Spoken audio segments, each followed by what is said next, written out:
From the day we looked into our eyes, I knew you were mine to be. So many rains ago, but fate said no, never meant to be. But life's cycle of twists and turns took you far away from me. Always to be my secret lover to me. My name is Abina Johnson, and this is Focus on Liberia. Hit it! From Cape Mount to Cape Palmas, mountain back to Atlantic Ocean, Obomi Hills to Pokonjre, to educate, elevate, and promote. Yeah, focus on Liberia, for Liberia, Liberia, for Liberia, yeah, yeah, yeah, yeah, yeah. From Monday to Sunday, from Monday to Sunday, it's focus on Liberia.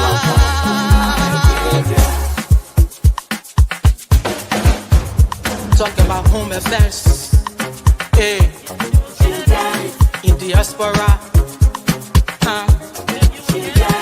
current affairs, hey, reliable information, history, ooh, talking about culture, hey, politics, education, entertainment, yeah, business, sports, advertisement, articulation. Focus on Liberia. Focus on Liberia. Focus on Liberia. From Monday to Sunday. Hello, ladies and gentlemen, and welcome to Focus on Liberia. My name is Dennis Jai, and we are broadcasting from Atlanta, Georgia. In our today's edition, we are honored to have the legendary Miatta Fahnbulleh with us. She is about to launch her new EP. She is, and I like the fly, it says still kicking. She is still kicking, and she's still singing, and she's doing what Miatta Fahnbulleh does best. And so we are honored to have her in studio. And many of the people you see call her Auntie Miatta. Madam Fahnbulleh, welcome to the show.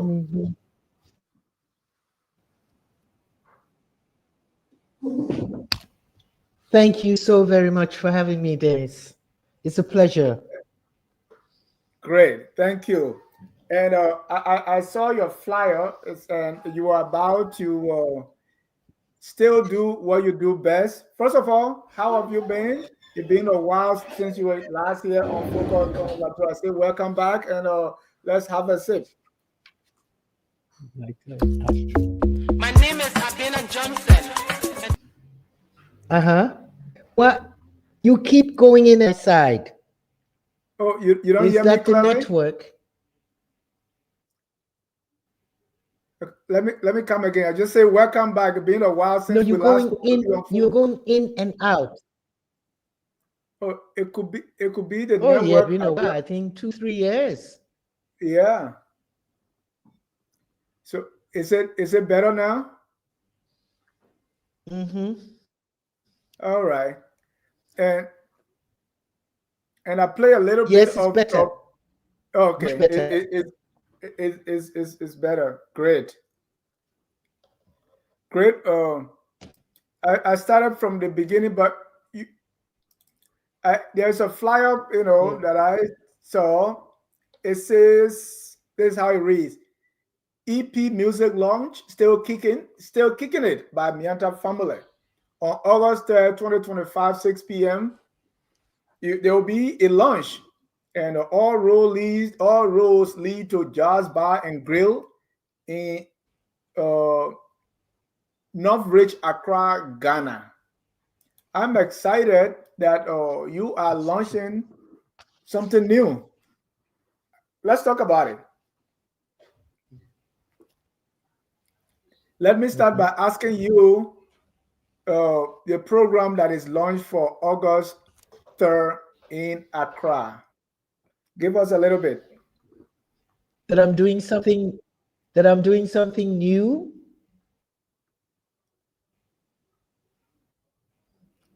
Well, we want to make a lot of noise at this CD.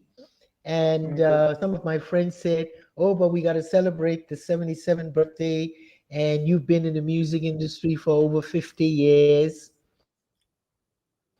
So basically, that is what we're doing on the 3rd of August in Accra at the Music Venue Plus 233.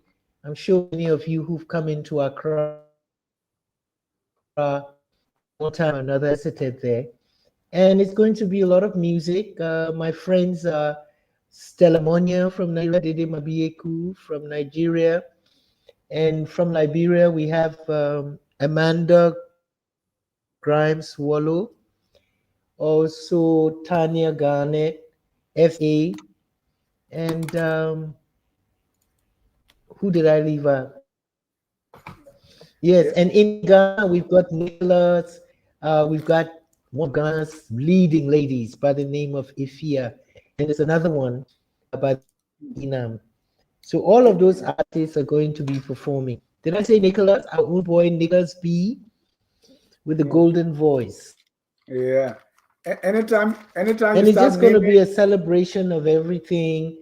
And I'm saying that whatever is raised at night in terms of the sale of the it is terrible tonight. Yeah, it's kind of breaking a little bit. Let me hear you, Dennis. Yeah, I say you're kind of breaking up a little bit. It's breaking up. Okay. I mean, 50 years doing this and 77th birthday. I want to say congratulations on this CD launch.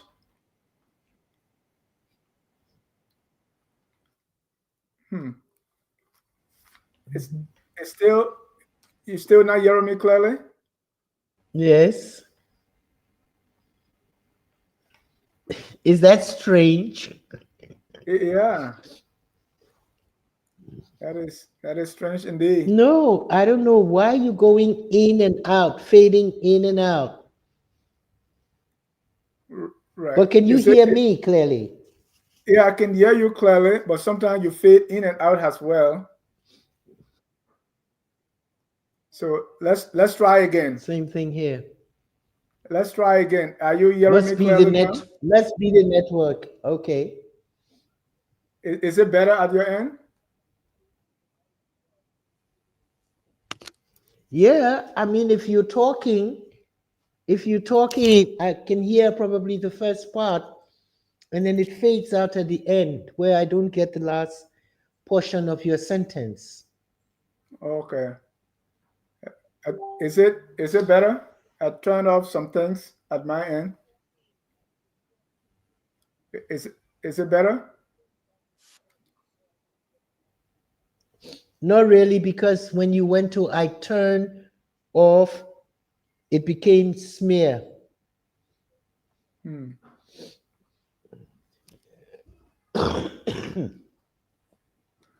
Let's see. Ladies and gentlemen, if you are just joining us, this is Between the Headlines. Our guest is the legendary Miatta Fahnbulleh. We're going to talk about our new CD launch. And also, if you have, someone with this level of experience and knowledge, we want to talk about something else. So we want to talk about Liberian culture. I mean, she's been in this business for 50 years now, and she's been there when Liberia has gone through a lot. So we'll be kind of talking to her also, looking back having some reflections, Liberia then, Liberia now, and where she thinks we are. Again, welcome to the show. Is it better now, Madame Fahnbulleh? Is it better? Much better? Oh Lord. No, it was when you started first. Yeah, it was when you started first, and then it just started getting lost again. Right. Turn And off you some are, of those buttons. yeah, I did. Everything now is completely turned off. Just this one. And when you watch it on Facebook, Where it's you very are, that clear. is fine. Now you smooth. All right, great. We want to thank you. Madam Fahnbulleh, 50 years of doing this. How does it feel?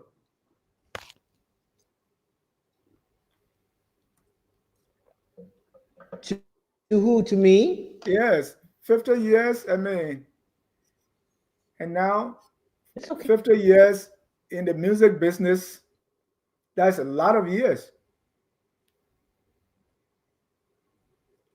It, is it going bad again? You're scaring me now. No. I'm laughing at your comment.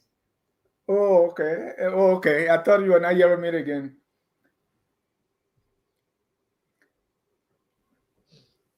No, I heard you. Oh, okay. Again, congratulations. I've been doing this for so long, and there's a lot we can learn from you. All right. People watching us say everything is very clear. I don't know, but it's good. But let's start with the new CD or the new music here. I Okay. played it at the beginning, and our secret lover. I like the scenes. I like everything. I like the Yes. music. I like the picture quality. Everything about this, I love it. What's the inspiration of Secret Lover?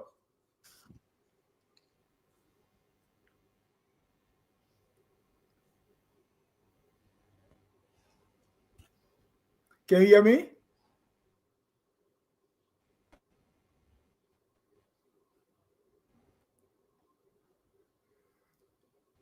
Enter Miatta, can you hear me? I just wanted to play the scene so people will see the picture quality, but we can talk over it.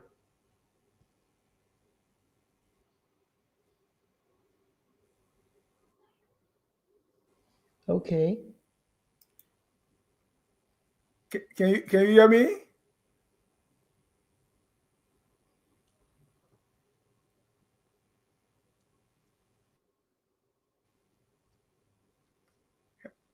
Can you hear me now clearly?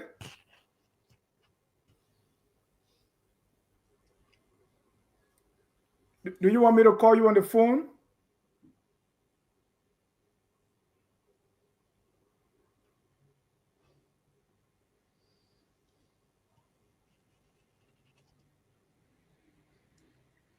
Can you hear me?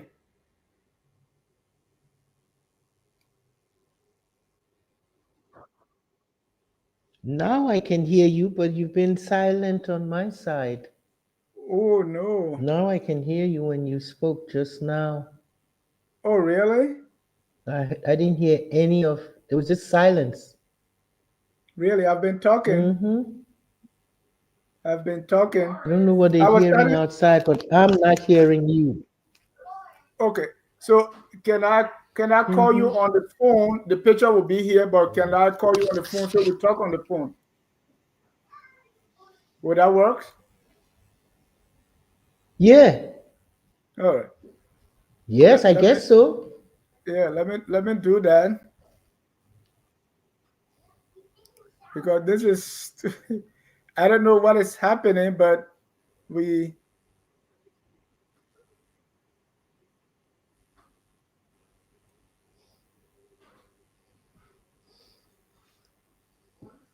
Okay. Hello. hello. All right. Can you hear me through the phone? Okay. I'm hearing you through the phone. All right. And viewers, if that is fine, just give us a thumb up if you are hearing us okay through the phone. Please let us know. So, Madam Fahnbulleh, let's briefly talk about 50 years in the music industry. How does that feel? Say something so that we can hear you through the phone. It feels great. It really feels great. It doesn't even feel like 50 years to me, but of course, when you count where it started, it's a long time. But I'm feeling good. Great. Good. So let's start with the song that I played at the beginning, Secret Love or Secret Lover, right? And I was saying, I was just playing some of the scenes so that people will see. So I'll play some of that on the side and mute the music itself just so that you see, I mean, how brilliant the picture quality, everything about this is just phenomenal. Tell us about, Secret Lover. Is it what is the inspiration behind this? Is it a true life story or what is it about? It's, you know what, when the artist makes the music and delivers it, every single person hears what they want to hear. Yes. I have assumed and that every single human being, every one of us, have had that secret lover, that love that never came to fruition, that love that you remember 50 years or 60 years down the track. Every human being goes through that. And I assume you too, Dennis. maybe when you were in the 10th grade in Sino, there was this particular person. That assumption is correct. That I could have that same secret lover. I mean, Yes. I like the picture and everything else. I mean, who directed this? Oh, a wonderful man here by the name of King Luke. And if you all remember, back in 2013, I did a song called The Big C. Yeah. For corruption. We did this whole video thing. And he was also the producer of that video. And, you know, when you've worked with somebody and you know them, I called him again. He was available and happy to work with me. And he came in and did a wonderful job. He's a very calm person, but a very steady worker. He has everybody under control. He has his own team, and it was no problem. It just went so smoothly. I like the phone, and this is the young, and I like the story, right? The younger version, and now this is and they were able to kind of get the scenes. And look at that smile. Tell me the concept. I mean, everything that was put into this to make it really what it is that we see here. Tell me a little bit more about the level of work and the coordination and everything that got this splendid work out to us. I like it.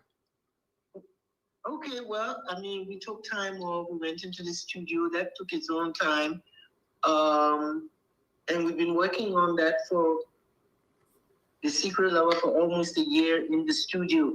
You know, I live in Liberia too. And so I run away and come to Accra to be able to go into the studio and work with my colleagues. So once the music was finished, of all the songs, this was the song that I wanted to do a video of. I mean, you know, if you're wealthy, you can do a video of all the 5 songs. Yeah. But I wanted to do this song because, you know, it was very special to me.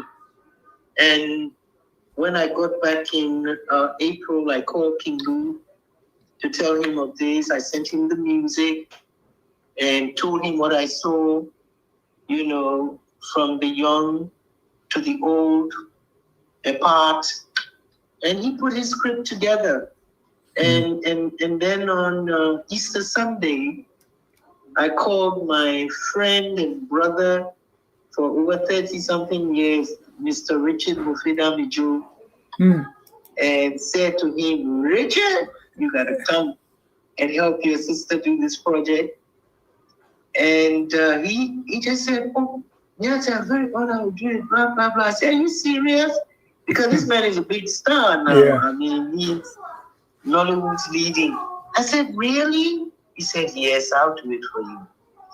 And interestingly enough, we thought we would have to go to Lagos to shoot him or whatnot, but it wasn't like that. He had his own crew in Lagos, and they filmed him doing his own memory thing, and they sent it over to King Lou, and he edited it and put it together.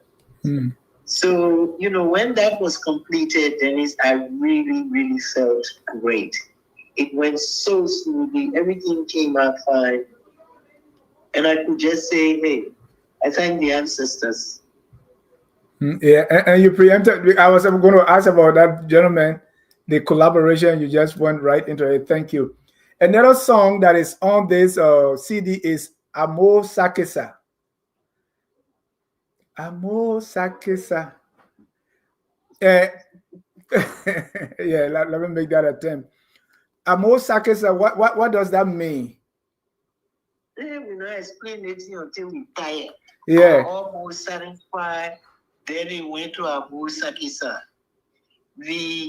How do we call it? The evolution of language. I believe the original sentence was I'm almost satisfied. Oh. And then we Liberianize it, are almost satisfied.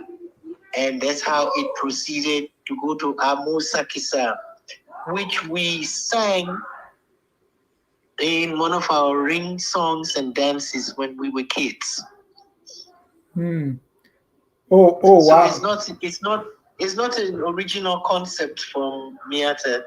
I simply adapted more lyrics into it. Wow. So this is English. I'm almost satisfied, and it kept going until we Liberianize it, and then So was it like children? You know, maybe starting when young children are singing. Well, it sounds like, well, you know, don't say young people, because all through the years we always have Liberians singing the lyrics of songs. Yeah. You know, so it didn't just start with us. Yeah, we were young. That's what we heard, and that's what we sang. Yes. And so you decided to pick that up, right? To sing it from that angle, right? Instead of saying, okay, I know this means I'm almost satisfied, but you decided to sing it that way, that Liberian way. I decided to sing it as I heard it. Okay. As I heard it when I was 4, 5 years, 6 years old. That's all we know. Amo Sakesa, Amo Sakesa, Amo. So I even went in search of the meaning and its connection. That's the beauty of the art, right? That you chose, you chose to go that route. That's a message in there. Let me go to the next song, which is I know you sang before Oba, you know, woman. Now you have another one. It's like I don't know if that's a build up on that, but it's still talking about woman. Get up and do something. Yeah. Right. So first, let me hear you talk about, you know, your inspiration on that one. Well, last year before, I was moved by the lady Kamala Harris who ran in the presidential elections. And I watched the whole thing, the campaigning, the different personalities who were involved in the campaign and so forth. And of course, we know what happened with the results and so forth. But I wanted just to do something for her. You know, we have sometimes very short memories. And this was the very first time that a woman of African descent was running. And not a mediocre woman, but a bright and brilliant person. And so that's why I wrote the song. And you know, during the campaign, when they were calling out, you know, women, I remember Michelle Obama saying, let's do something. And of course, we say that in our own chants here in Liberia, on the continent, when we say, women, oh, women, women, oh, women, don't just sit down. Do something. Let's do something. So, you know, it's a constant call. Right. Then is the struggle for women's equality is so far from over. We have to consistently, you know, spur our sisters on, remind them, give them hope, you know, push them into having strength. Because, hey, the life of a woman all over the world, to tell you the truth, is a challenge. It's a challenge. There's nowhere where women are having it wonderfully. And we live in a misogynistic society. Is constantly searching for equality. So yes, so that's another anthem the women can dance to and be reminded. Yeah, that we have to keep keeping on. And this song, you know, like you said, is asking women to do something. Well, what is that? Yes. What is that something in mind?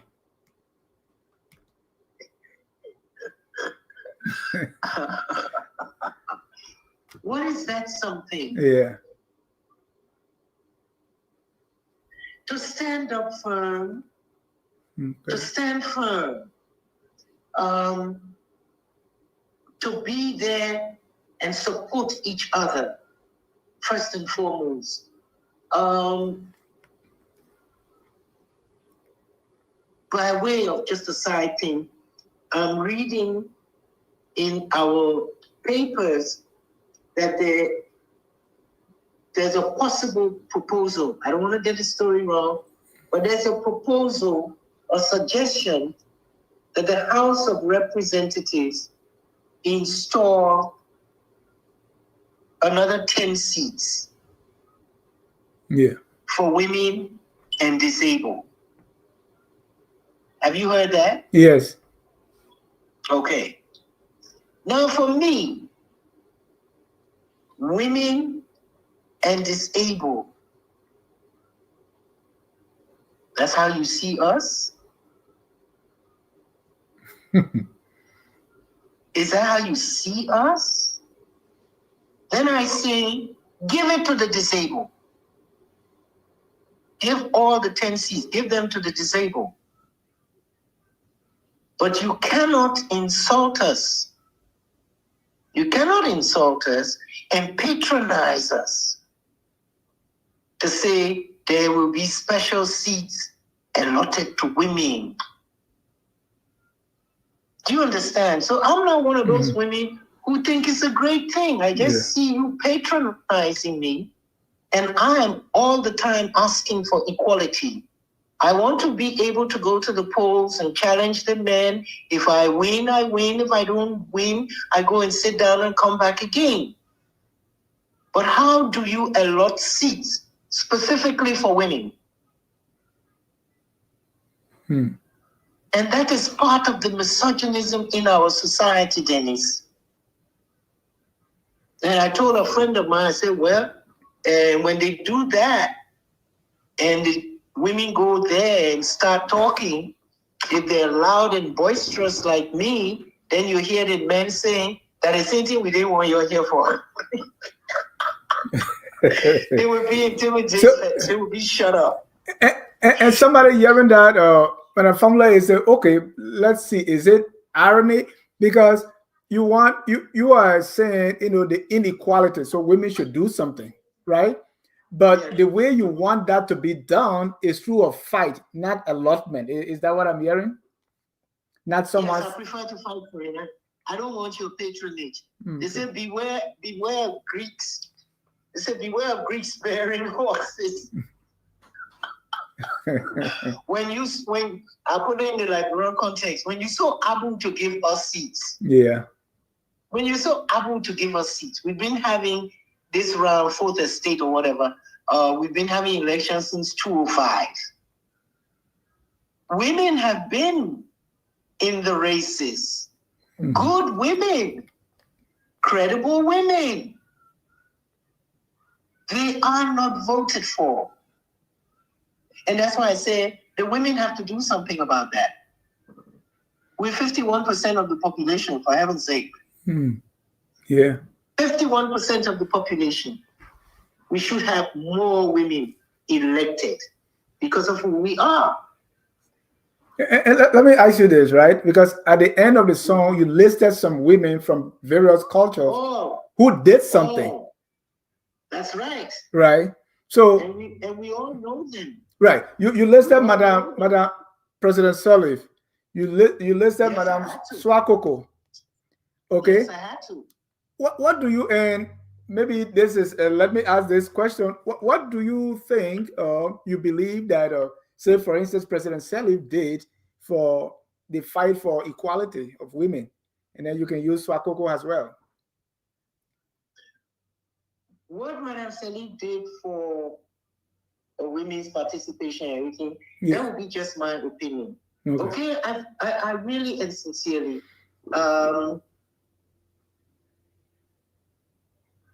I don't think she did much. Okay.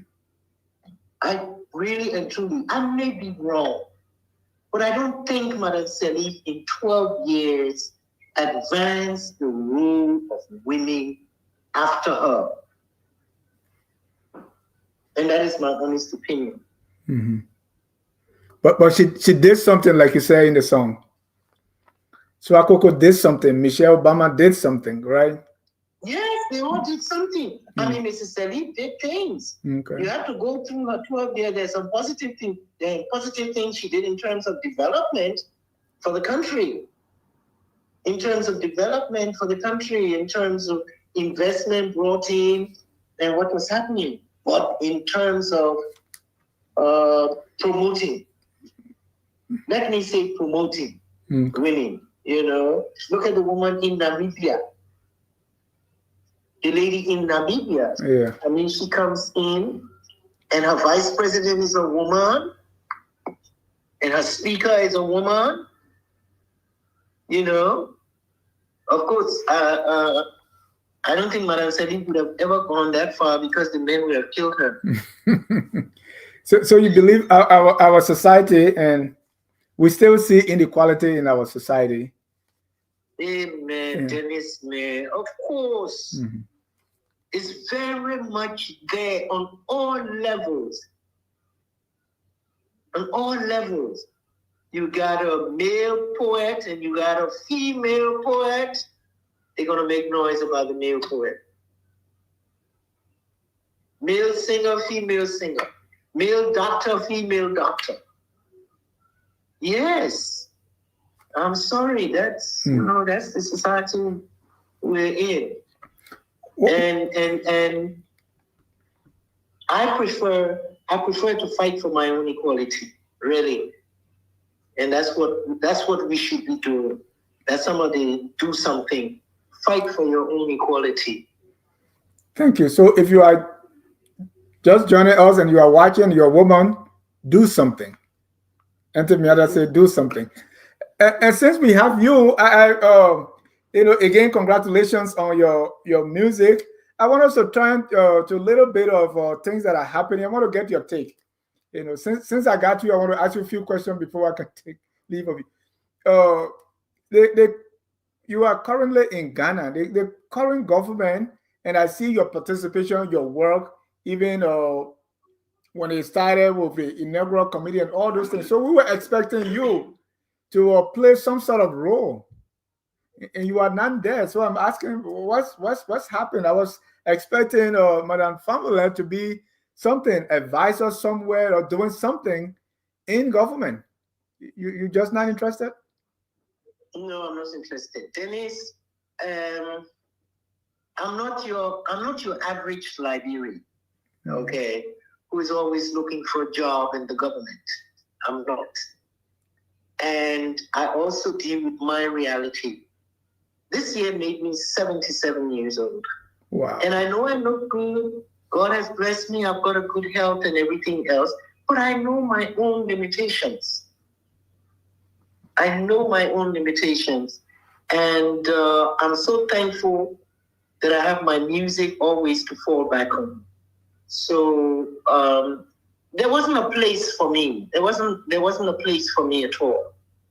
And, as I explain it, at this stage of my life, I want to be able to go off and sing. If I'm called to festival, I want to go there and sing, visit my grandchildren and my children, spend time with them, and so forth. And there's nothing wrong with that. I've been on the road since I was 19 years old. And I respect that, and I love that, and there's nothing wrong with that. But just that when you said there wasn't a place for me, I don't know how do you explain that? You said you would see me in the role of an advisor. Can you see me in the role of an advisor? Why not? Poor Joseph, but I would be in trouble.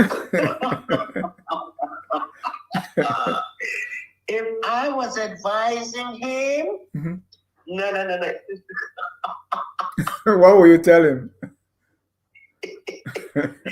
Oh, Jesus.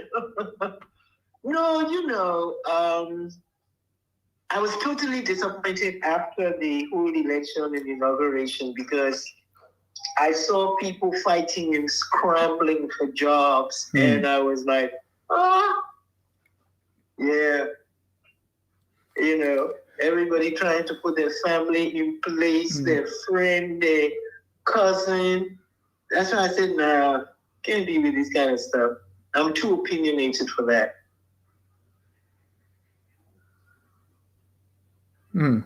Okay. Good. All right. But, and a lot of things have happened since then, and without going too deep, but I want to talk about a few of those things that happened since then. One of it being, what we saw at the Capitol, whole lot of noise at the end of it. The Capitol was burned, and we went back to having a new speaker and all that. What's your take on that? I just want to ask you a few things that have happened, just pick here and there to get your take. Yeah, that speakership drama was a drama. And very early on in the drama, for me,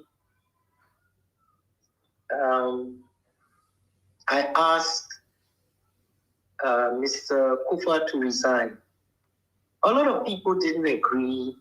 Oh, we should stick to the Constitution, etc., etc.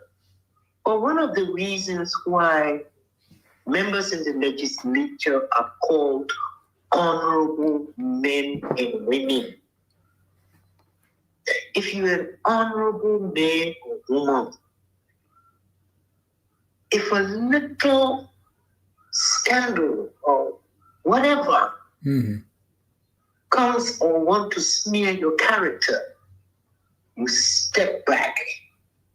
That's what made it honorable. But the truth of the matter is we do not have honorable men and women in our legislature. We've sat down in the past 15, 20 years. We've invited elected criminals. We've elected hustlers, drug dealers, the works. What? And I'm saying that is what happens. Because if we had a house of honorable men and women, the capital would never have been burnt. But we had individuals still in their criminal minds, their intimidating minds, and they decided to burn the building down. That pained me a lot. It pained me. When I left Liberia, 9 years old, there was no Capitol building there. No Capitol building. When I came back from England in 1961, the building had been built. And, you know, as I was saying earlier to you, my brother, I never went into the Capitol building until 2005, December 2006. In all my years. And I'm sure a lot of my contemporaries were the same, because that building was like a sacred edifice. You didn't just go to the Capitol building to go walk around, to go and see. You didn't go to the Capitol building to visit your uncle. No, it was a sacred building to us. So for me, it was preparing for Ellen Johnson Sirleaf's inauguration in 2006 that I ended up at the Capitol to walk in and to look around and to see. That's how sacred that building was. And I was hurt as a Liberian that individuals in our society, in the very House of Representatives, could think about destroying it. Just because they couldn't get their way. Just because they couldn't get their way. Ooh, horrible. And you use some strong words. You said we have elected criminals, hustlers, drug dealers. You're talking about legislators that we have? Criminals and drug dealers and hustlers? Denny, you want to make a lot of enemies for me. You know what? But like, hey, at my age, I'm not a diplomat anymore. I'm not trying to be diplomatic. I'm not trying to be diplomatic. All of us know the criminals that I'm referring to. All of us know the drug dealers that I'm referring to. All of us know the con men, etc., that we have in the legislature. And because they've got money, they've been able to bribe their way through the people and get into the legislature. Now, if you insist, I can call names. They let them kill me. I don't care. No, you say I want an enemy for you. I don't want to have that record, so I will leave it as that. Because all of us know who they are. Our country has been taken over by criminals, not nationalists. And that's one thing. The sooner we get to know that, the better it would be for all of us. And I will save that for last because I want you to reflect. You being there, I mean, you talk about coming back 1961, the capital, so you've seen a lot. So actually, but I will table that for now. When we're talking about fight for women, I forgot to ask you because today what we saw on video, women, especially Muslim, mainly people from the Fula ethnic group, they were demonstrating today because of some form of arrest. I don't know if you were able to see that. And even though I don't like how people were putting it, you know, some reporter would say, you know, they arrested, they did this to a Muslim woman or they did this to a Fula woman. I say, what if the person was Crew or Vi or you know, down, would they say Liberian arrest a Christian down woman, you know? But that's besides the point. When you look at that saying and the police person took, I couldn't see that clearly. The police person effecting that arrest looked like a woman to me. You know, pull out the hijab, they were like fighting, and the little kid was there. And after they took the kids, the person came back, the police person came back and pulled the hijab and doing all that. I'm like, what is this all about? I mean, what was it for you looking at that? How did you feel? I know the video didn't tell the complete story. I must also say that. The law is the law. Okay, now, the story that I've heard could be rumor, it could be untrue. Police approached the lady because whether she didn't have a meter, she had meter, and she was stealing current. So they tried to arrest her. She resisted arrest. Whether she Bassa woman, or whether she Christian woman, or whether she Muslim woman, you resist arrest, and then you proceeded to take a hot pot of soup and throw it on the police. Mm. You know, I've lived in the civilized country for a long time. You don't mess with the police. You do not mess. We hear the stories all the time. Yeah. You don't mess with police. Whether in America, or whether in England, or Italy, you don't. When police come to talk to you, stand up straight. But we have absolutely no respect for our law enforcement officers. There's no respect. And so at the end of the day, it's almost as if they really cannot do their work if they don't get any support. How do you throw a hot pot of soup on another human being? Even if it probably was another woman. You don't do that. Right. And we have to give our people this kind of civil education and not follow the media. She fool out woman and they took off her hijab. And said, you got hijab and all of that thing, and you think you got enough mind to violate the police? They have to be taught. I mean, she's not the only one. Right. She's not the only one. I remember an incident, I think 2006 or what. People in Liberia poured kerosene on a policeman on bypass. Right, but the Inspector General, the IG, they call them now, and that's another story. The IG apologized and said the police officer was unprofessional, and probably he knows more. So I don't know. Based on what you were explaining, why would the director of police or the IG apologize for that? Poor Gregory, they're hitting him from all angles, so he got to apologize. Oh, so he has become political. Okay. I beg your pardon? No, I say it probably became political, so you say he has to apologize. Yes, he has to be, because he knows the situation these men are in.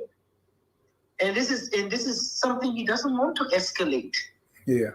You understand me? Especially when they're pushing this Muslim rhetoric, or a Muslim woman, etc. I just saw a very beautiful, glamorous woman in the papers who was bringing in how many pounds of cocaine? Yeah. You saw the lady, right? Yeah. Yeah. She ain't got no hijab. She was bringing in massive amount of cocaine, totaling $181 million, and bringing it in the country for our children to take, as if we don't have enough problem with the drugs. And we'll talk about drugs super quickly. Another thing that got widespread controversies and people were saying different things was President Bouakar's visit to the White House, where he said we got minerals, and President Trump said where you learned that beautiful English. Back home, he was celebrated as the beautiful English king of Africa and all that. And some people have problem with President Bouakar answering yes sir to President Trump. I just want to get your take on because we've been debating this for a long time now. How you feel about that White House thing? You will be debating for a long. You will be debating for a long time. I'm very glad President Bouakar got invited. Liberia, we've been on the side. We've been on the side for probably 30 years, etc. It's about time. Whatever can bring our country out of the dark. And when I heard President Trump complimenting and asking Bouakar, I did not take it as a racist comment. You understand? I didn't see it as a racist comment because I went to America August 24th, 1968. I was in America for 2 days when the first person asked me, where did I learn to speak English? And if you ask any Liberian or African on the West Coast, they've been asked that question. Mm-hmm. And they are not being racist. It is simply because they're ignorant. Yeah, you just be ignorant. You understand? So for me, I knew Trump didn't know where the hell Liberia was. He did not read the update. You know, he doesn't like all that people working thing. And so he was genuinely surprised. Mm-hmm. Because you have to remember, he had a French there, he had a Portuguese there, and the other heads of state with accent. Right. I mean, for him to hear this very mild manner, respectfulness. Right. And yes, I heard why the president has to say yes, sir, yes, sir. They say you are overly submissive. That is not being submissive. That is somebody who has manners.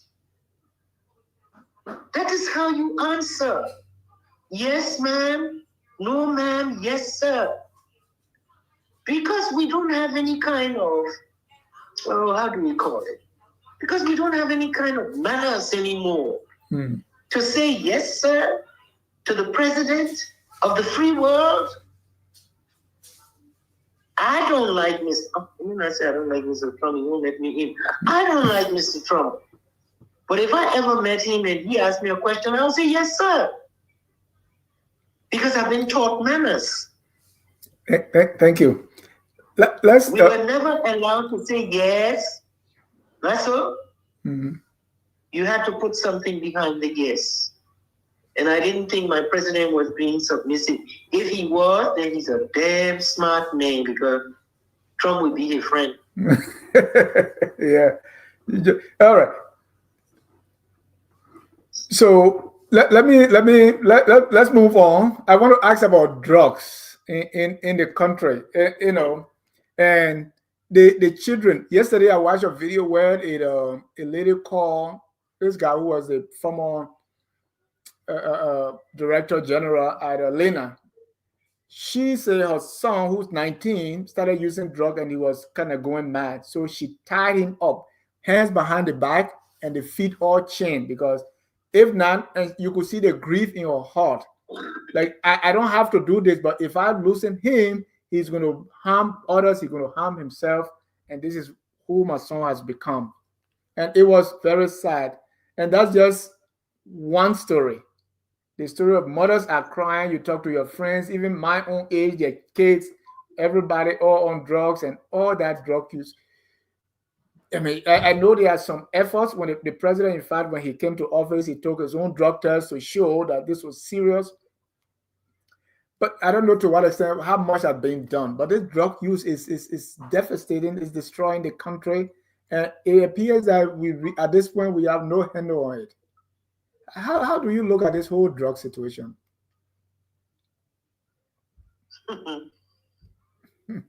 We are deep in it, Dennis. And if all efforts are not put into curbing the drugs coming in the country, it's going to get worse. So many brilliant kids from beautiful homes. Drugs are not just relegated to the ghettos. Yeah, they say the establishments are in the ghettos. But the children who are now involved in the drugs are coming from Cinco, Peaceville, Ruralville, yes, Ashland Street, etc. They're coming from the best of homes. You are losing your human resource. And when you do get into drugs, it's the most difficult thing to get out of. Yeah. People shouldn't just think, oh, they will recover. No, it's not. Some people never recover. And there are too many of our children now addicted to drugs. I think the mothers should come out. because they are the ones hurting the most. The mothers should come out. That's the somebody do something. Yeah. Somebody do something.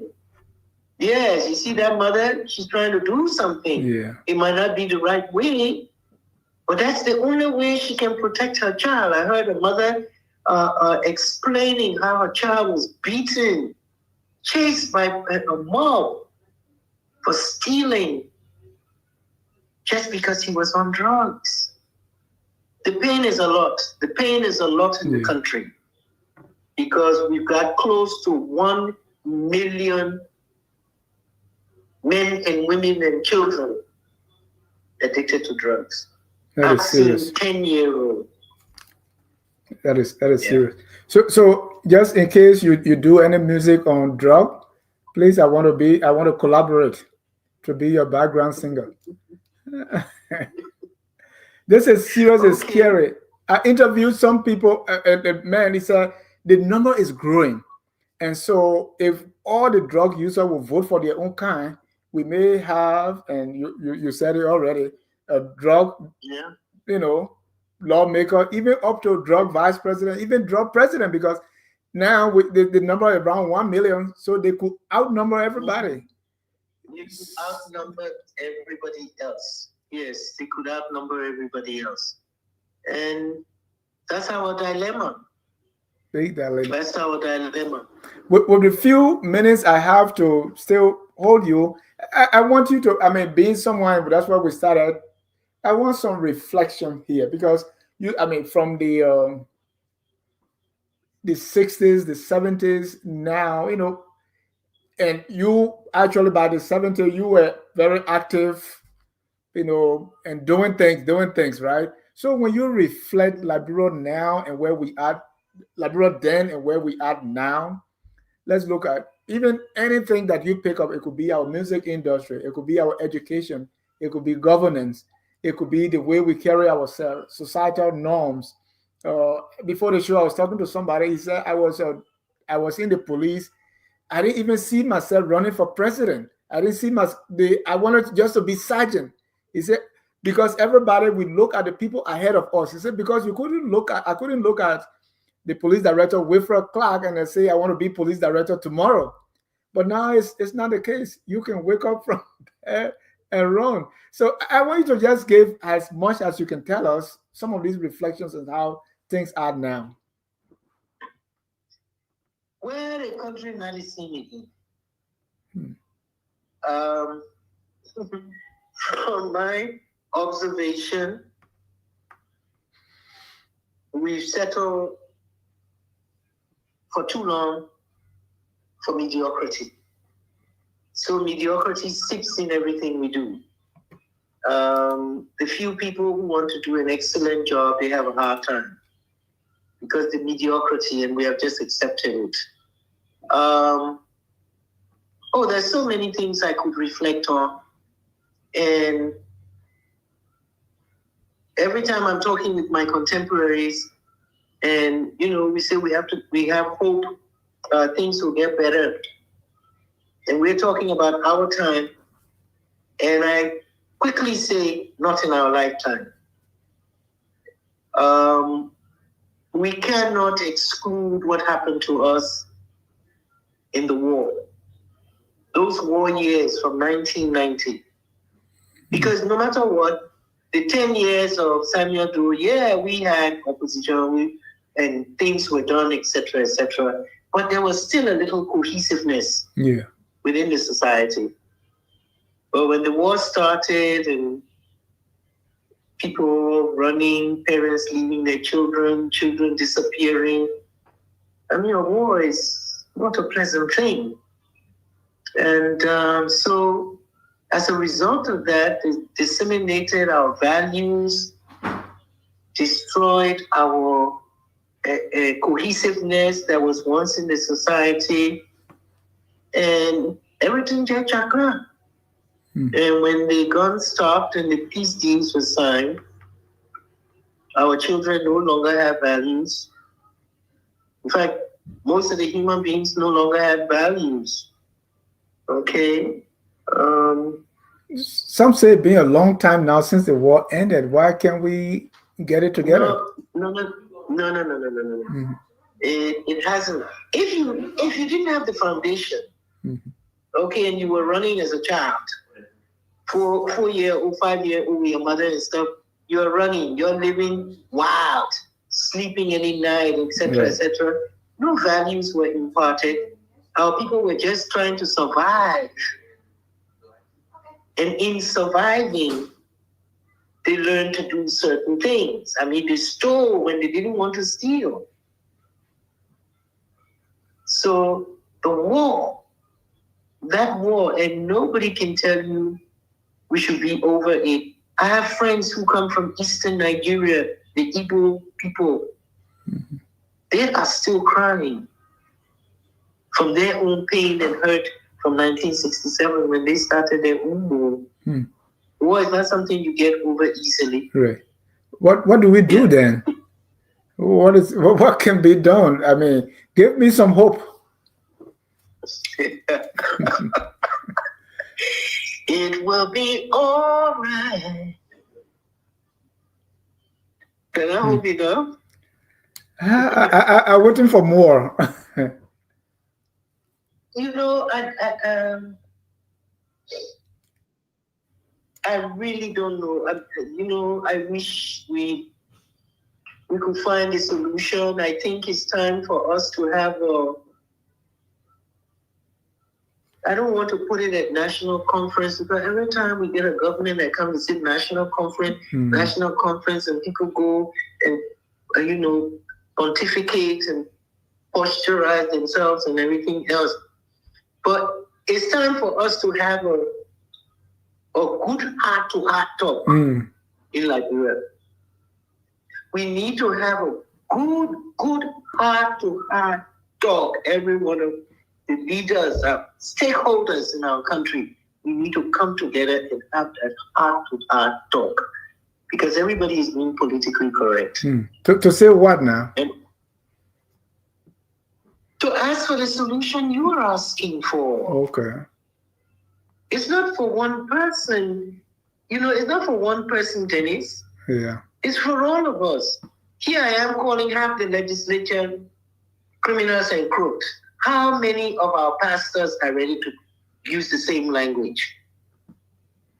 How many people in government are ready to use the same language? We're also nice to each other and cover, and we kiss on the side and pretend as if everything is all right.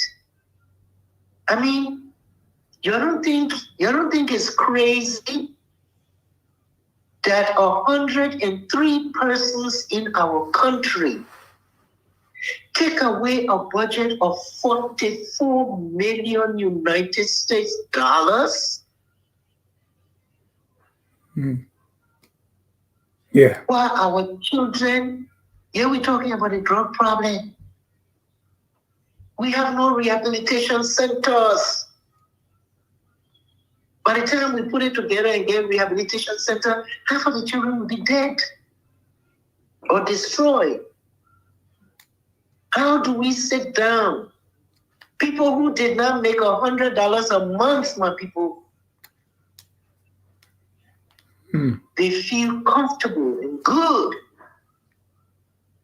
to take the kind of money that they take, and then they get in the cars and they drive to their districts. And it's just as 1862.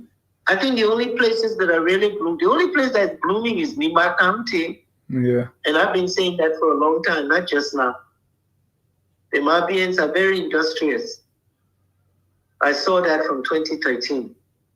But everywhere else is a village. Yeah. It's a village. And we are the same people who used to say, the color people want us to have. They give you the opportunity now to bring up your village, help there. No. You want to wear Pierre Cardin, Gucci, and be Monrovia and flying off to Paris to marry, and all kind of funny things. Yeah. Thank you so much. we could keep talking, but yeah, we were talking about your music, so that music show today, so we can talk more. So let's close with the music, and then I can hear your final thoughts. Again, congratulations on your CD launch. Oh, because with all the things you explained, yet we want to say, Amo Sakisa. Are you satisfied? I'm satisfied. I'm satisfied with myself. Okay. I'm satisfied with it. I'm satisfied with the music. Okay. Yeah. I'm not satisfied with my country, but I'm satisfied with the music. And when I say that, I don't mean I'm not satisfied with Joseph Boyka because you're ready to go now. Oh, she's satisfied with the government. No, I'm saying I'm not satisfied with my society. Mm-hmm. All of us, the nurses, the teachers, all of us, not just, the society is rotting. But you can also not be satisfied with the way things are going. So you could be politically correct to say that. Yes. Because the president kind of, leads us. He's the one that is taking us. So if the president got too many carpetbaggers. I'm not saying anymore. Okay. There are too many carpetbaggers around him. But thank you so much. Let me hear your final thoughts. And we want to appreciate you. We want to call you back so we can talk more. Yeah. Anytime. No, what I want to say thank you. I mean, because even though we haven't spoken for 2 years, I follow often on the program and focus on Liberia, his own promotion of Liberia. And I feel we should be positive about our country when we are out there. When we're inside, we must be honest with each other. Yeah. We must be able to tell the truth. It's not about one person, it's about all of us. All of us. So that is my wish. Thank you. And again, your CD launch is it's August 3rd of August. August at 6 p.m. In Accra, if you're in Accra, it's Sunday the 3rd of August, and it's going to be at 233, the very hot jazz and music venue, the number one in Accra, and it will be a fantastic show. Those of us who are not in Accra, how can we watch it? What can we do? It will be streamed. Okay. It will be streamed, and I believe they will let you all have it like the same YouTube or something. Okay. They're working on that. All right. We're so glad to have you. We will continue. I will be joined by other focus on Liberian people, so we'll continue, and we'll even talk about the interview. So if you want to stick around to hear what they think, one person is in already. Abu, you can come and say hi to Auntie Miatta before she goes. Again, hello, Auntie Miatta. Hello. How are you doing? I'm wonderful, thank you. It's nice seeing you again. Thank you very much. Thank you very much. The pleasure. Right. Okay. Until then, we say thank you. I want to thank our viewers for watching. Even your friends and everybody who came to watch you, we'll say again, thank you. You can stick with us as we continue tonight's broadcast. We have like an hour left and on the show.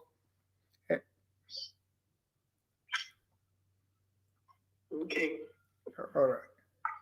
Again, thank you, and please, I will call you after the show so that we can set another time, because the people came and they wanted to hear more from you, and so we'll connect.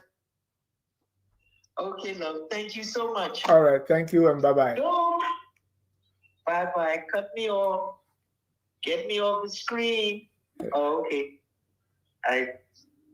Bye-bye. Mr. Dugle. Yes. And by the way, we're supposed to be on. What you make of the interview with Madame Fahnbulleh? I think it was good. It was really, really good. You kind of Good. cover all the bases, actually. Yeah, we'll try to. You did. Okay, ladies and gentlemen, we're going to take a I short have break. I have a Ghanaian friend. I have a Ghanaian friend here, who is a fan of Miatta Fahnbulleh. Who Yeah. always asked me about her many years ago. You know. Yeah, I mean, the interview was pretty good though. I liked it. Right. It was good. And we're gonna talk. The rest of the crew gonna come on, and we're gonna Yeah. discuss some current issue. You know, I know the video that we saw on the police part of it, because I saw it in the topic, Yeah. and it just I just don't like the religious flavor that they like to attach to it, you know. Yeah. And it's not, I don't know why is it that when somebody who is a Muslim, when something happens, instead of they say, so if somebody who is a Christian, something happened to them, would you say the Christian community? Yeah. And I mean, I didn't like that. I did not like that aspect of it. and always, maybe Michael like it, and always that's the thing. So we quick to, you know, segment our population. Some will say identity politics. That's why I say, if No, that but person was a this is only Christian, particular. This is only particular for this particular group. When right? the That's other what I'm group saying. does it, they never label them with their religion. Right, and that's why I say, if you were a crew woman who's a Christian, or, you know, we wouldn't say the So crew community or the Christian community, or is No. it because of let's the let's take hijab? for example the lady that was caught with the drugs, Quita. Yeah. Nobody knows her tribe. Nobody knows her religion. Exactly. No. But here's Yes. the thing, Yeah. though, right? One of you guys said it, right? It's identity politics. Yes. When it comes to the Muslims, Yes. when the politicians target them based on religion, Yes. they don't target Yes. the Ba, they don't target the Mandingo. Yes. In Lasana, what's the political leader name for Akko. Ako? You know, I mean, Sebukane. yes, politically they are targeted as a religion politically for votes, and so they are like the Jews now. They recognize where their strength lies. Their strength lies in their religious identity, instead of, because when you start splitting them up, some of them come from Lofa, some of them come from Bapolu, some of them come from Cape Mount, and so they've realized that if we unite ourselves fully, you see all that, you see that, that's not okay. Anyway, we'll get to that discussion. I think we can get to it now, Jimmy. What do you think? Okay, so this is what we saw today. Wow. Miatta had her own, Madame Fahnbulleh had her own take on it, but we saw what happened, and the video doesn't tell the whole story, right? That short video, we don't know what happened prior. What but was Miatta? Oh, you didn't see the other video? Yeah. What was her take? No, I want to hear your take too. Don't worry about Miatta's take.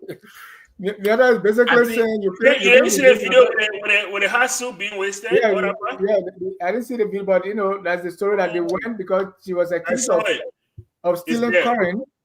That's why the police want to arrest. You know, so the police is the one involved in this whole current stealing issue, right? If you steal current, the police will arrest you. The police are back up. Because part of the task force. Yes, before, if LEC go in your area and try to disconnect you for stealing current, the community dwellers will chase the LEC people out.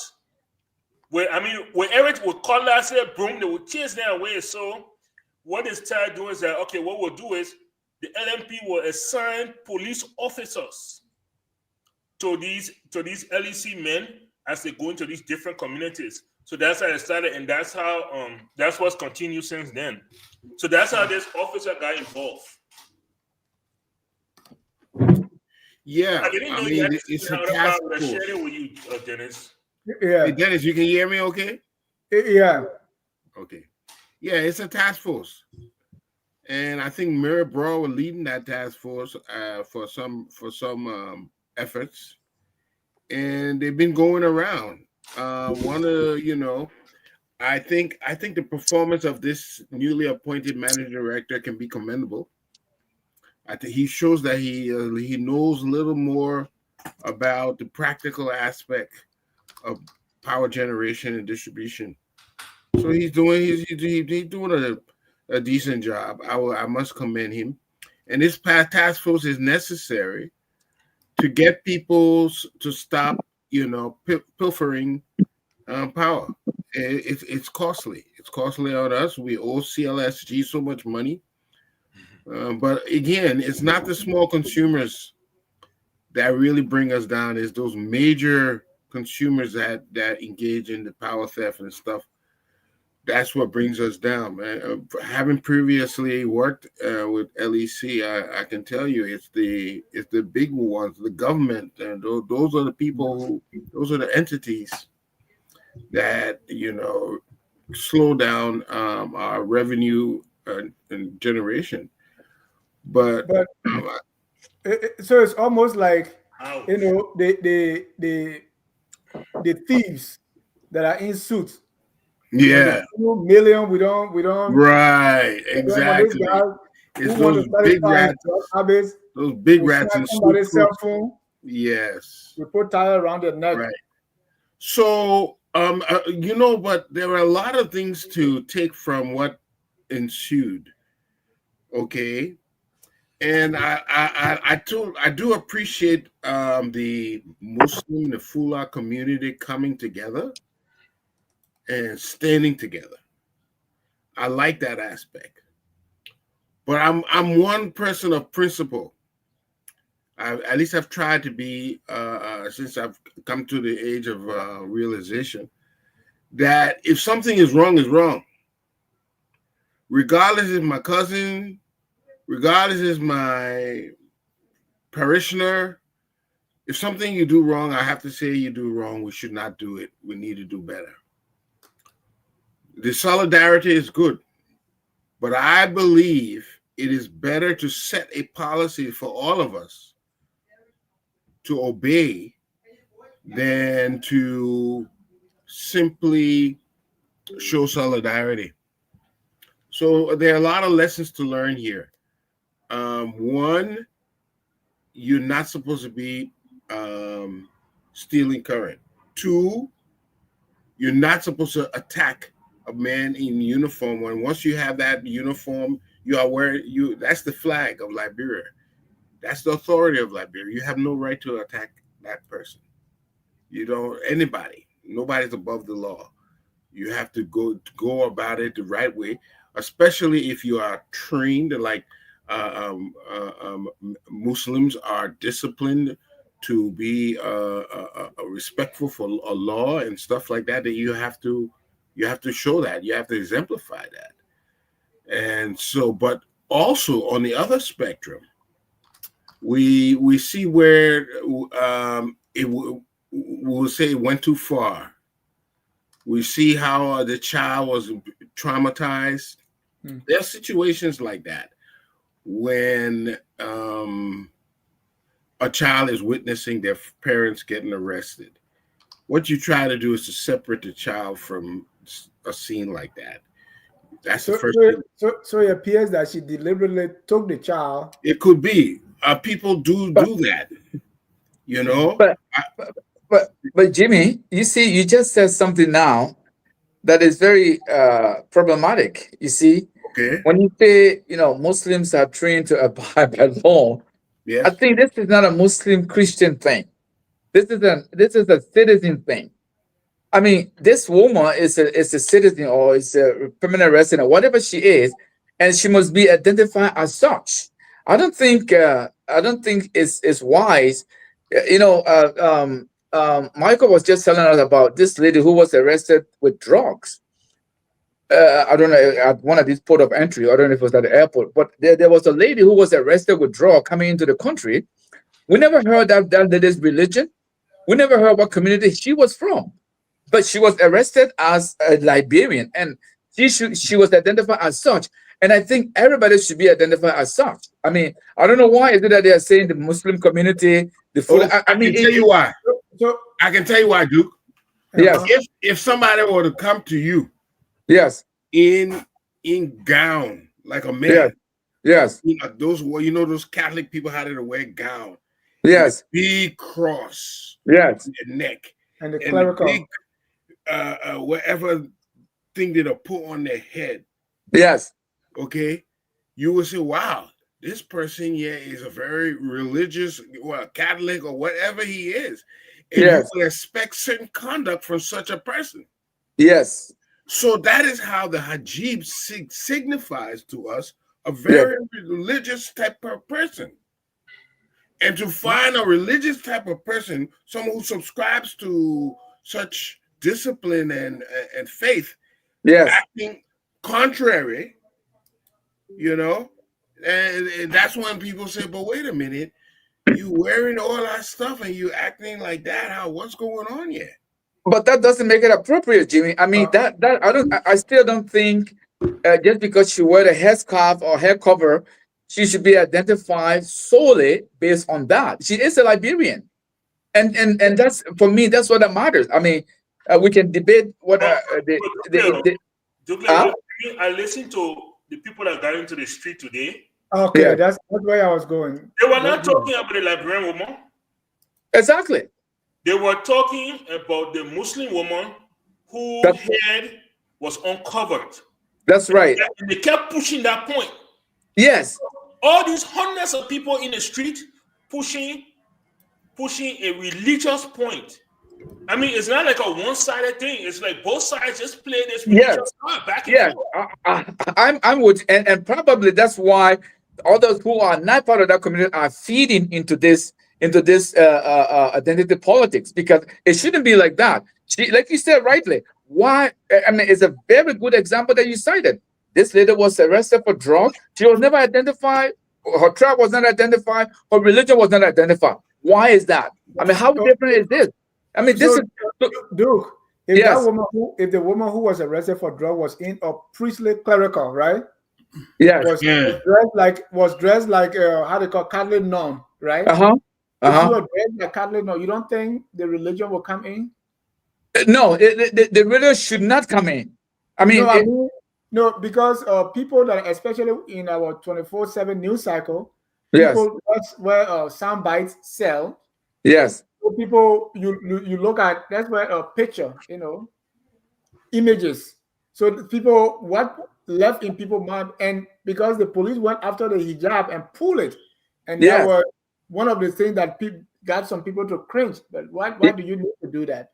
So so the hijab featuring that, I'm saying people that are interested in just sound bites, they see this Catholic nun with the Catholic, clothes on, arrested. I think people will talk about the religion. Yeah, but that doesn't make it right. That doesn't make it right. I'm not talking right or wrong, but I'm talking human behavior. Yeah, but and that's why we need to do the right thing, and that's why I'm focusing on the rightness and the wrongness of it, because we should be doing the right thing, especially the police, and we're supposed to do a better job by educating the people, because politicians do it all the time, and now the news media, the media scene has jumped on it. They shouldn't be doing it. They should know better. But let me ask you a question then. Yes. Let's play the same with the soup part. Okay.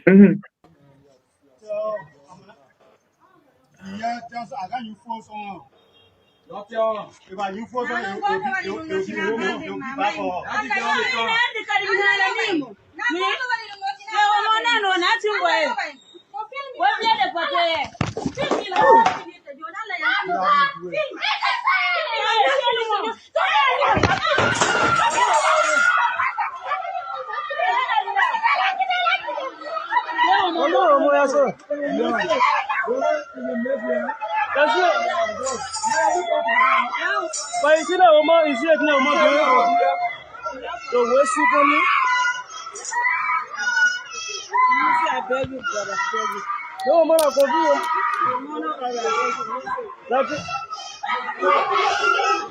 you can hear the child cry in the background.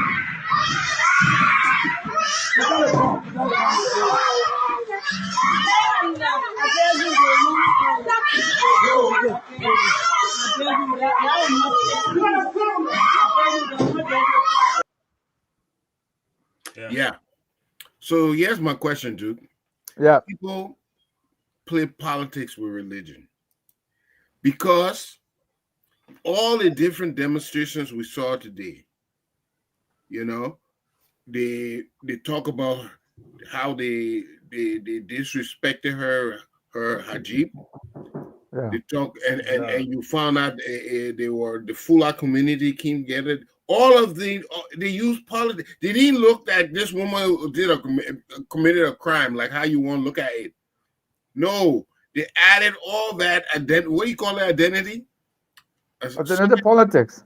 Yeah, identity to it. They added all that to it.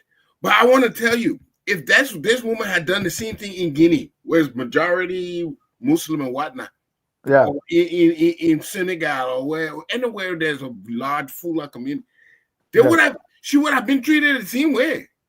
You cannot attack a police officer. But why are they politicizing it now? Is because what? Because you're in a more predominantly Christian environment? But Jimmy, I'm not condoning her behavior, by the way. I'm not. I'm not in any way, form or shape condoning her behavior. I'm only talking about the way they are labeling the whole incident. This is not a Muslim community thing. It's a Fulani lady who did something, and she should be labeled as such. That's what I'm talking about. I'm not condoning her behavior.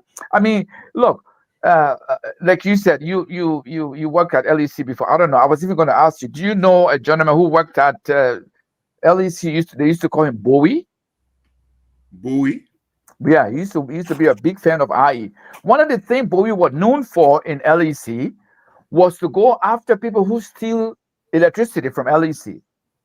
And he made a name for himself. People knew him, and wherever he was, people tried to avoid talking about stealing electricity because he used to come after them very hard. This is not a new phenomenon. This is not something new. This is something that is, and like I said, I wasn't in any way condoning this behavior. And we saw everything that transpired on the video. People can take their side, but I'm being objective when it comes to how the incident is reported to us and how the people now who are now affected have also taken the whole thing and turn it into a religious thing. You know, I mean, yeah, Can I give some context here? Because I keep hearing some things. So I heard somebody say you cannot attack a police officer. I did not see anyone on that video where she attacked the police officer. Oh, really? Yes, I did not. You didn't see her throw an object or bench? That was not a police officer. That was a what? That was the LEC employee. The camera guy, yes. The camera guy, the guy that is holding the camera works for LEC. He's the one that discovered the power theft. I mean, show that video again so they make it. See it. So I will explain, then Dennis can show it again, okay? So while this guy is filming, she's saying in Fula, please stop filming me. Please stop filming me. And he continues to film her. She picks up the chair, she throws it in his direction, and he dodges it. And then the officer comes after her, and she grabs the pot. You have to go a little bit backwards. I think too far ahead. Okay. And there's the officer right there next to her. And the LEC employee is the one filming her, and she keeps pointing at him. Stop filming me. Stop filming me. You see that? With the flyer thing. So who is this man that she threw the bench at right now? That man that's another LEC officer right there. And after that happens, that's when the police officer steps in. She didn't throw it at the police officer. If you see, that's where the police officer steps in. over there. So let's get some things clear, okay? She didn't attack. And it seems like it was the LEC guy pulling her. All right. It could be, but anyway, I want to clarify that because You see the guy wearing the white hat. Yeah.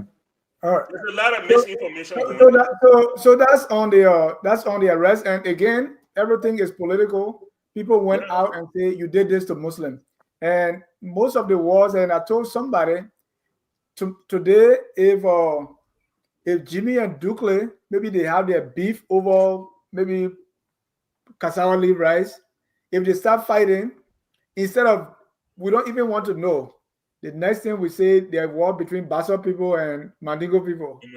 This is common in our environment, and it needs to stop. Sometimes we don't know. There's a story too of a war in Nigeria where two kids, they went to check to their rat trap, and they came home when the dad is rats. So the guy said that my trap caught the rat. The other person said no, that was my trap, and they started kind of having this altercation. At the end of the day, the big brother from this side and the big brother from the other side came, and they jumped in the fight. By 1 hour later, it was like 2-3 persons. By the end of the day, it was the whole village. The end of the week, it was one tribe against the other. Nobody actually asked for the root cause that these two kids were fighting over rat. All they saw now, the Bassa picking and the Mandingo picking.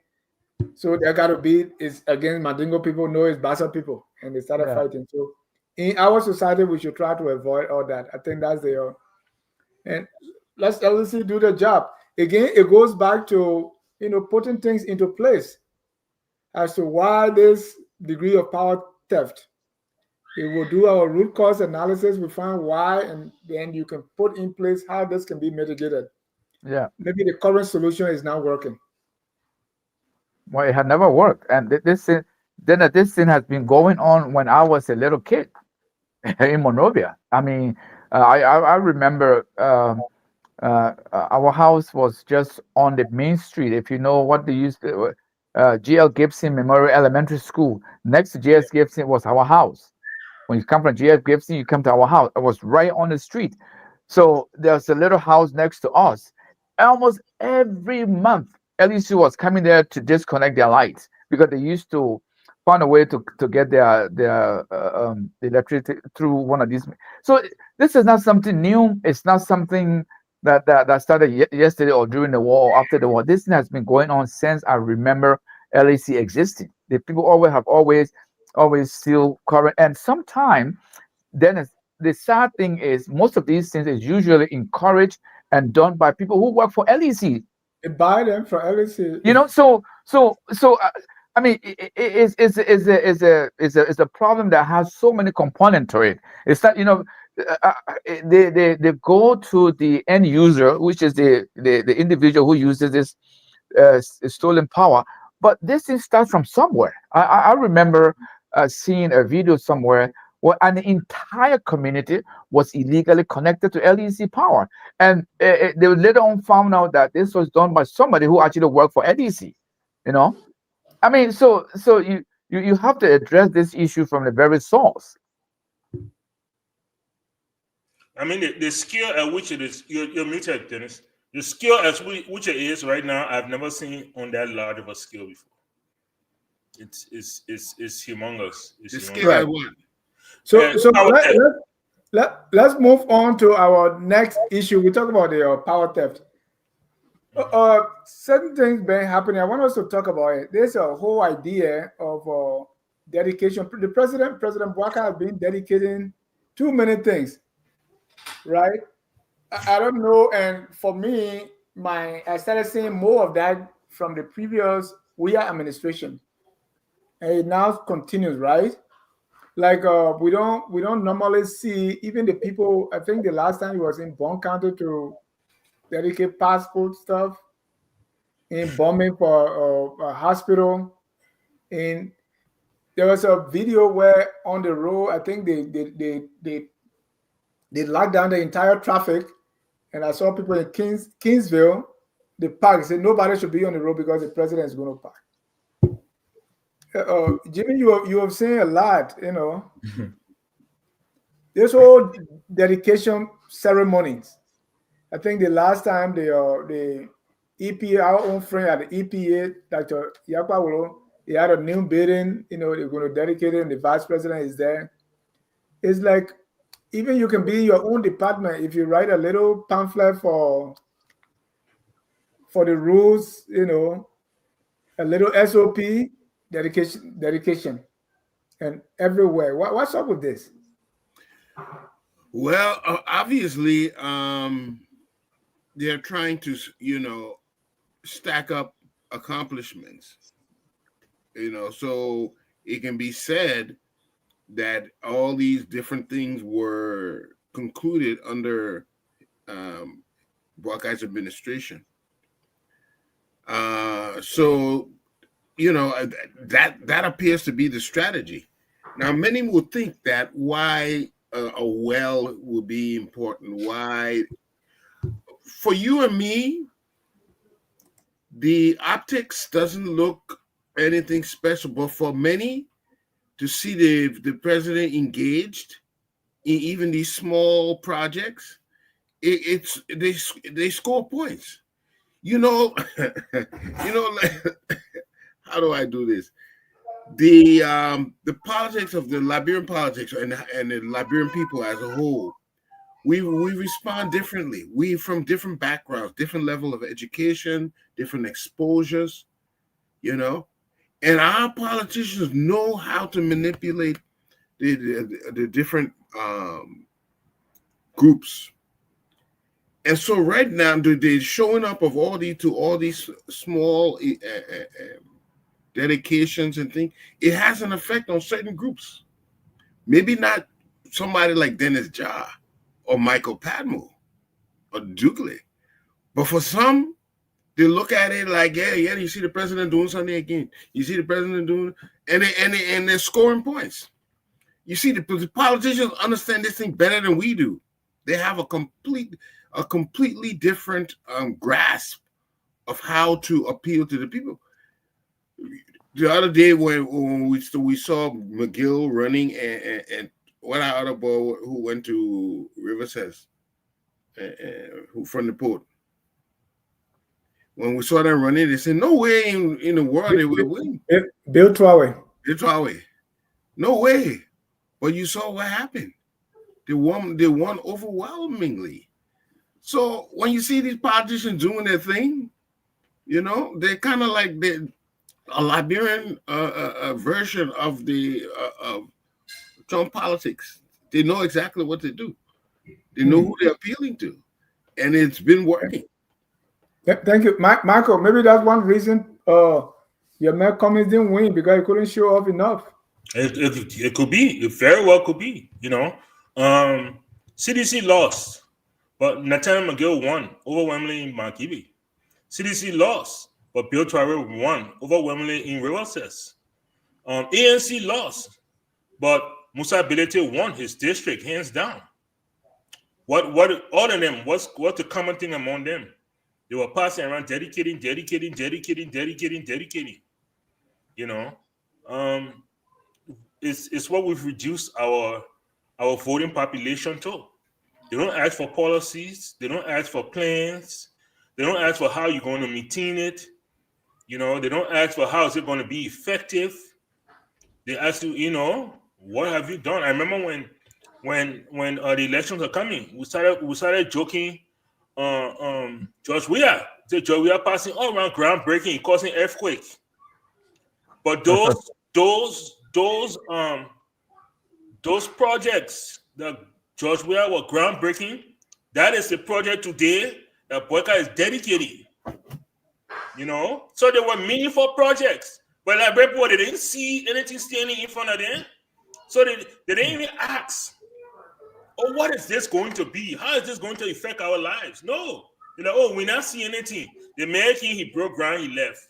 Now Boyka is dedicating those very same things, you know, and we can see that they are making a list and they are checking it twice, and the time will come when they will roll out that list and say, these are all the things we've done. We did school in Bon County. We did hospital in Bombing. We did this in here. And they're not going to say, oh, that was a World Bank project, or that was a no. They're going to delete all that part, and they will just show you the pictures of Boyka dedicating fire trucks, dedicating, that's another thing. yes, and all these things. And they will say, this is what we've done. The man active. What they call him now, sir? Joe said it's something, I don't even know. But that's the voting public we have reduced ourselves to. Now, how are politicians supposed to be encouraged to educate such a population?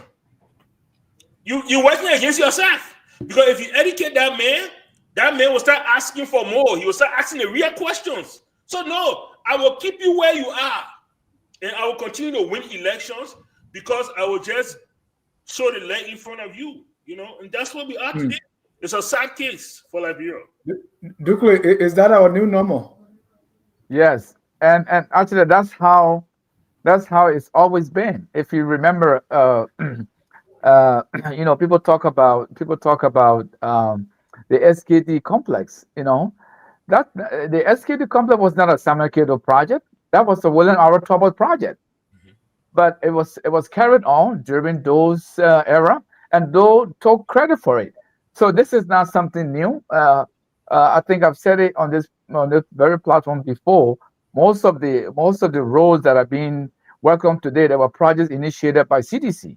But you know what? Unity Party can take credit, because you see, the way we interpret development in our country is to see people dedicating these things. That's the one that create resonance with the electorate, and the politicians have come to understand that. And so the back end story is never told, because when the back end story is told, then they are going to lose legitimacy to any claim they are making. And so they only tell you, they're more interested in the antics, the pictures, the handshakes, and the dedication, because that makes them look good.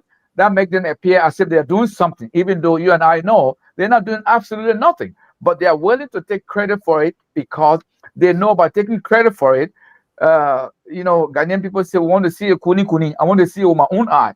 So they will tell the electorate, here is what we are doing. Look at it. And so, being what it is, the electorate will believe it, and then they will try to score political point. Also, otherwise, like Michael said rightly. And Dugle, I understand when you are dedicating a project like SKD. Yes. But 2 fire trucks, or you got a maternity ward somewhere, and the president, because the president moved with a lot of resources. If you will go to Banga to, because they have some equal passport, something that you are doing, even though you have the passport person there, you have your. I mean, it's too little. I mean, I'm asking. I mean, don't they have other things to do? But that's how low. That's how the threshold has been lowered, Dennis. As a matter of fact, these fire trucks we're talking about, they're not even brand new fire trucks. They are refurbished, donated to us by some goodwill people somewhere in the world. They're not brand new.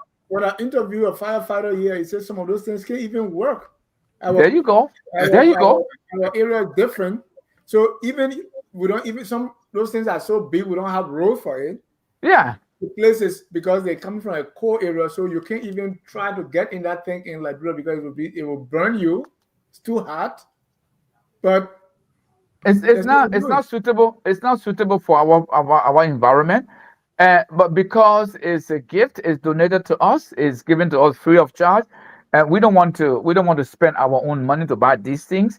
So yeah, then it just goes to tell you how low the bar has become. So I mean, why should the president even go to dedicate to talk about 2 ambulances? Or I mean, really? So the head of that department, what is he or she doing? But again, that's sometimes I heard President Boake say the other time, we were at your embassy celebrating your whatever anniversary. You tell me how many presidents go to attend independent celebration of other country where there's no president. Tell me if it's not Liberia.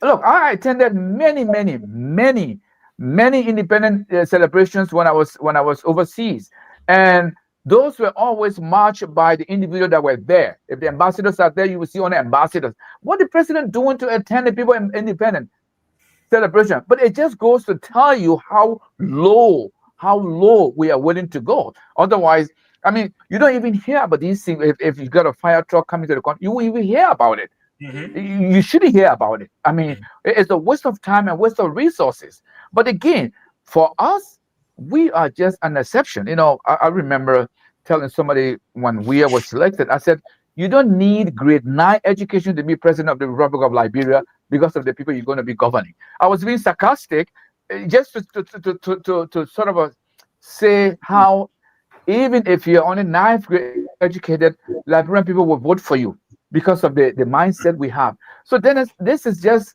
the continuation of what we have come to accept as norm. You know, and Jimmy, before you come here, I want you to add to that, because going forward now, so it means that even if I'm president, I want to make sure I can only do things that I will accomplish within the next 4 or 5 years. If not, I'm not going to touch it. So even if I'm bidding a role, I have to make it, even if it is so substandard, just so I can finish and show it and get the vote. The unintended consequences may be dire. Jimmy, go ahead. Yeah, sorry, I getting a call come in. You know, Sis Miatta said it. You know, the way she was talking, I don't know if you know who Sis Miatta was. She was quite a radical during her days. During her days, she was one of those people who were very active and she was an activist, and she spoke against the things that were wrong, you know, very freely. She was into journalism. She was into a lot of stuff before, and she was laughing at tonight. I found that interesting, but she was hinting at some of the truth. He said, we have tolerated mediocrity too long. You see, when you want to bring up something, you can't continually give yourself an excuse and say, well, you know, that our thing. You can't do that. When you do it for a long time, you drop the bar, and that is what's going on now. We have lowered the bar a lot until it's become the norm. Yeah, it's the norm, and so you have to go with the flow. And I even though yeah, Michael, yeah, but yes, I don't think Cummings, you know, I don't think Alex understood the simplicity of politics today. He because when he spoke, he always spoke like a corporate exec, like he was trained to be. But that's what's going to fly in Liberia. It's a different dynamic, and you have to play along those. You have to speak that kind of language if you're going to reach the people. That's what it is. So yeah, so we're so used to not doing much, and I agree with keeping people with what Duke was saying, keeping people less enlightened. It's easier to manipulate. Everybody's been doing that throughout history. That you keep the people, the less the enlightened, the easier it is to rule over there. You know, Michael, I want you to conclude on this topic and see where we go from here. At this point, it seems like this is the Unity Party's the roadmap to re-election, you know, of the party, even if it's not Joseph Boyka. I think that this is what, you know, this is what they're hanging their hats on. Now think about it for a second there. You grew up, you know, your early years, you know, out of Monrovia. So think about it now, right? They take a passport office, they put it up country. What do you need to get a passport? You either need your birth certificate or you need your citizen ID. Those two things you have to come to Monrovia for it. It's like they are thinking backwards. So you will come Monrovia, get your birth certificate or get your citizen ID, then you go back up country, then you go or you can get all three in Monrovia. The first, because in their minds, it's just like, oh, something else to dedicate. So they're not even thinking it through. Yeah. I don't live up there. There's somebody who lives in that area that they brought it to my attention. They said, but I get Adi, for me to get Adi, I gotta go Montreal.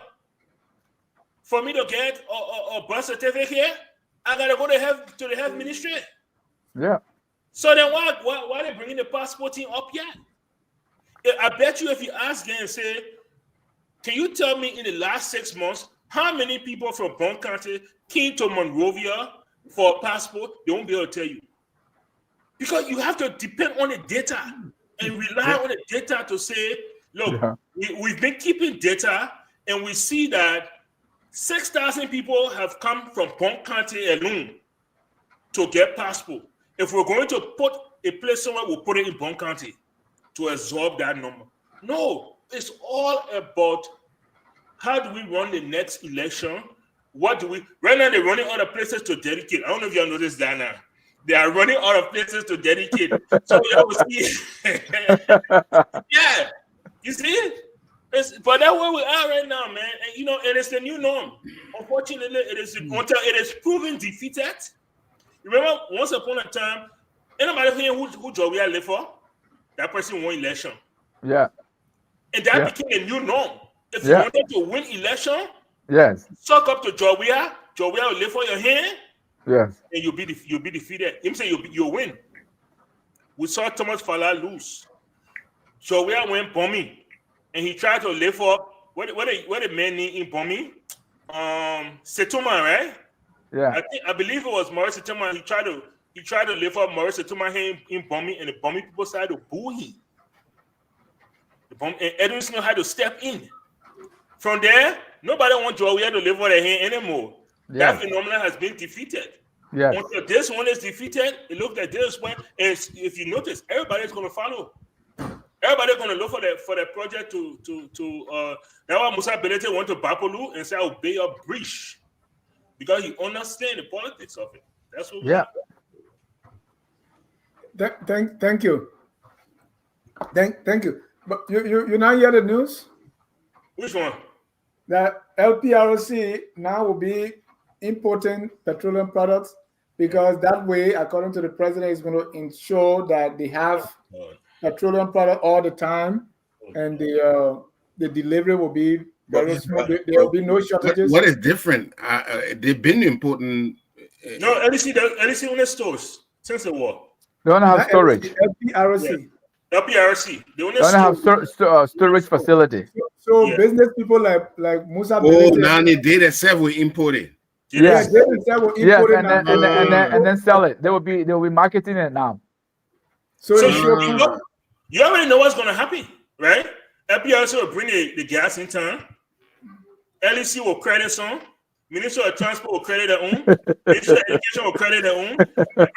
Ministry of Presidential Affairs will credit. I'm talking about the legislature. Hey, you open their own tanker. All these things will go out on credit, and government will not be able to collect the money because a government to government. When you come to me, I send you the finance. You know, I was saying the finance ministry for voucher. You will turn around it, and nothing will happen. And within a year to 2 years, this whole plan will collapse. This is why they didn't do it after the war. This is why, because they're like, this is not manageable. We can't be referees, we can't be importers, and we can't be distributors at the same time. And regulator at the same time. At the same time, we can't do all that because nobody will listen to us, especially our own government people. Private, Musa, when people say, "Oh, Musa will go to jail," Musa will go. I say, you know how many government agencies owe Musa? you know how many people owe the man? And they still go back to him. He sees it as a business model, you know, and so he goes along with it.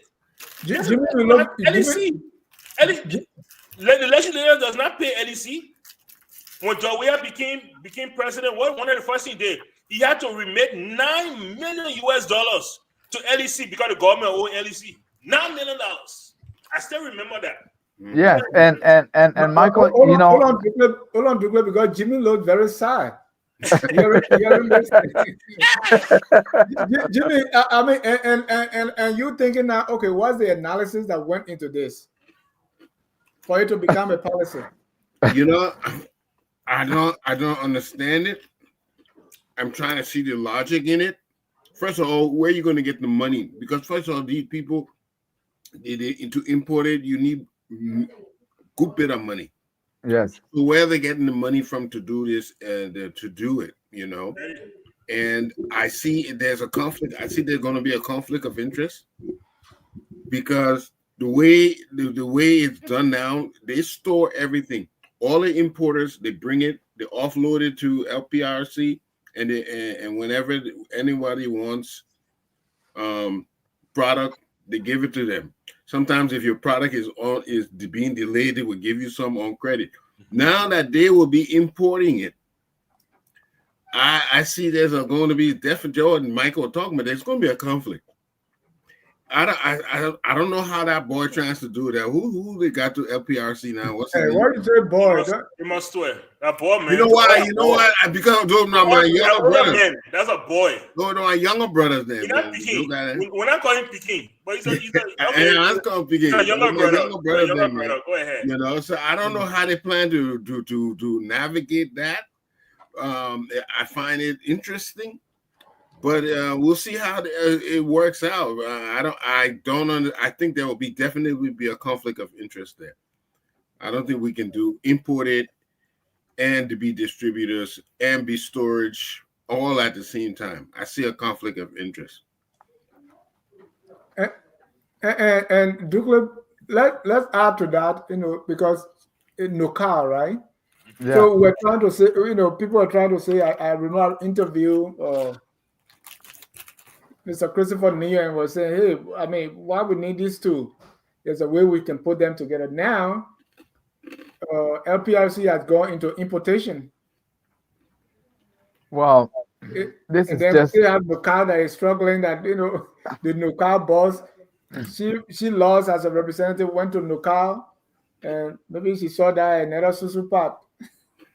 I think this is going to be disastrous because one of the bad political culture we have is that we're not used to paying national debt. Like the government never established that you know notion of paying debt, and so and you know as you might know, we as children when we're growing up, anything that is government, you don't take care of it. You know, even when you play ball, they made a government boom, meaning anybody can do anything to him, right? So we bring the same mentality to government because this is going to be the government importing it. Like Michael said rightly, as pessimistic as he sounds, it is just the unfortunate truth. That's how it's going to happen because LEC is going to, you know, whoever agency needed from the government, they're going to ask for it, but they're never going to pay for it, you know. And I don't even see them bringing in more than 2 orders of petroleum because the first one they're not going to recover, they're not going to be able to. So, you know, this is just one more bad decision by the Unity Party government to get involved in importation of petroleum because they don't have the capacity to market this product. They don't have the manpower to distribute this product. And so it's just going to be one chaos after another. And it's just going to be another way of wasting government money that they go into the World Bank to borrow. You know, they were supposed to do something with it. And now they're going to create this extra layer of bureaucracy that's only going to add more to the suffering of the Liberian people. You know, every time we talk about these things, everything that people do, you wonder who is actually making these decisions. It just reminded me, Dennis, about the money that was they're supposed to be borrowing to build 100 schools. And I said in the comment, they're not even going to build 50% of those schools. They're going to swap with the money. Because right now, everybody is salivating for that money that is coming. Trust me, you have a lot of schools that need to be renovated and other things need to be done to them. Why are you talking about bringing in petroleum and distribute it, and you are the same agency that is going to be regulating the petroleum? I mean, does that make sense? Who is the genius behind this kind of decision? Okay, but it just goes to tell you our politicians and where their interest lies. Let me tell you the genius, right? So the story says, for years, the importation of petroleum products into Liberia has been franchised by private companies. However, rising global fuel costs, market inefficiencies, and periodic shortages have strained the system, prompting the government to reconsider its approach. The president's endorsement signals a significant shift in Liberia's energy policy, one intended to promote affordability, security, and competition. At the center of the change is Amos Tue, the LPRC's managing director, who has led the negotiation with Starcom Energy and Trading Limited, a global commodity trading firm based in Ghana and the United Arab Emirates. The partnership marks what Tue called a milestone achievement since the founding of LPRC. You see what? But Douglas, before you continue, you said something. When government controls something, you gave a very good example. And I remember writing an article about this: government boom, government gray, government farana, government low. So anything with government, if you government boom, anybody can kick you. Nobody will talk. If you don't do anything, they give you government gray, which is 50. And you score through. So government is supposed to be free. Yes. If you and your friend fighting in Nuku Town, you take the sand that everybody walk on, you put it in their mouth, you're giving them government farina, useless stuff, dirt. If you take a piece of paper, you put it on your friend's head, they don't look at government law, because government law is supposed to carry government law without pay. Yes. So when government is doing something, be careful. Yeah. That's how we see government. That's how government has been. But then, as you see, one of the things you should know, in Ghana, you don't play with government property in Ghana. Government property in Ghana is sacred. They know that it's for everybody, and because it's for everybody, they take care of it. They try to do all they can to protect it, and we have the complete opposite of that. You can't do that. So, with all his good intentions, I mean, I just don't see the practical part of it being done in a way that it should be done, Dennis. Sometimes if you get somewhere, that's why you need to ask. Why do people do it like this for a long time? You kind of investigate, but when you get there, you're smart. But we're going to talk about the last thing, and then we go to our caller, because we try to do both shows in 2 hours. So please start calling. But another news, I like how I introduced the other one. You hear the news. So the other news about the driver license, how far it is now. Because it's the thing, remember, Tue is doing this with a company in Ghana and UAE. Yeah. Right? Now there's another company, Techno Brain, they call them. Yes. That's the one that's going to the driver license and vehicle registration. Government is trying to do everything. With the IG being the person behind it. How do you sign something you did not verify? I don't understand that part. So a company is doing the verification, a company is doing the processing, then you just sign it. Yeah. How do you sign something that you are not a part of the process? But this is what I feel. If the Ministry of Transport is inefficient for whatever reason, you identify the inefficiencies, and then you try to come up with a plan to make them more vibrant. If you feel that you are not capable of doing that, it's okay to bring in another firm. But you bring in that firm to be a part of the present one to make it better. You want to make it better. You want to make the department, the ministry, you want to make it more efficient. And you want to create a phase-out period so that after 10 years, when that foreign firm leaves, the ministry is moving, is progressive, is income generating, they're professional, they are efficient, all those things. But it's almost like, and this is why I hearken it to. It's like the president wake up tomorrow and say, you know what happened? The Liberian National Police is not efficient. Okay, they have too many problems. So I'm going to go and hire a private security firm, and I'm going to move the Liberian National Police, and I'll bring a private security firm to handle the security of the state. Whether at 10 years, 15 years, 20 years, 25 years, you will find yourself in the same position when those people are done. Because you have done nothing to strengthen your own people. You've done nothing. And that's what is happening at the Ministry of Transport right now. You know? And it's shameful. It's extremely shameful. When the government that we criticized would say that they were immature, they were not ready for the spotlight, when they look at something and say they did not go for Liberia, and the people government come and they say no, they won't going to do it, and almost 1,000 people are going to lose jobs. I mean, it just fills my mouth. Jimmy, your mouth follow too? I don't, you know, in itself, these ideas don't necessarily seem bad.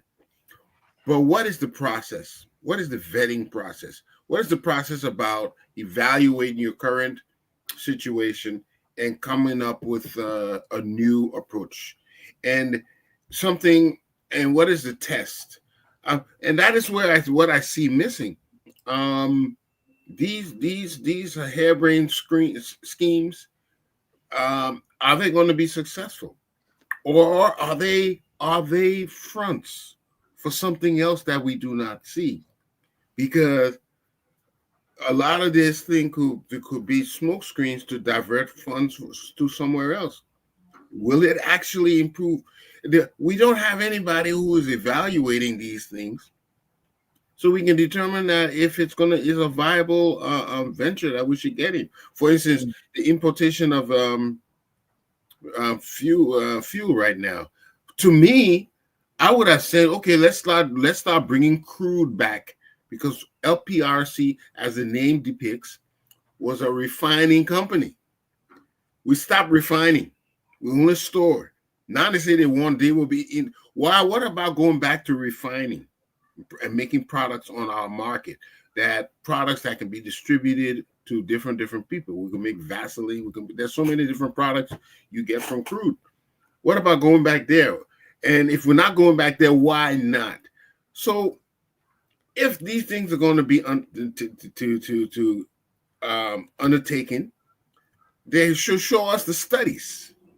What have you studied that makes you think this is a good? Exactly, and that's where I was going. I saw a statement by Thomas Fala and said, "Hey, if we can build a road from Salala to Monokomna by giving up Wologisi, let's do it." So I said, "But Tom, what have you studied? What analysis have you done to say, okay, what will it take for us to build a road? And how does Wologisi factor in? So if we want to build a road to Putu, then with the Putu Mountain gone. If we want to build the other road in Grand Cru, then we sell part of the ocean." So I was going, we in Georgia, we eat a lot of Chick-fil-A. And where this Chick-fil-A used to be, I used to take my kids. When I was coming, it was none there. So I said, oh, they moved the Chick-fil-A. So I had to drive maybe like 5 miles. Not knowing, just go 2 steps on the other side of the road there where they put the Chick-fil-A. 2 Chick-fil-A happened like that. And I'm thinking to myself, this is not just arbitrary. Some thoughts, some study went on. Maybe they feel that based on their findings, people going north buy more Chick-fil-A than people going south. So they have to put it on the other side of the road.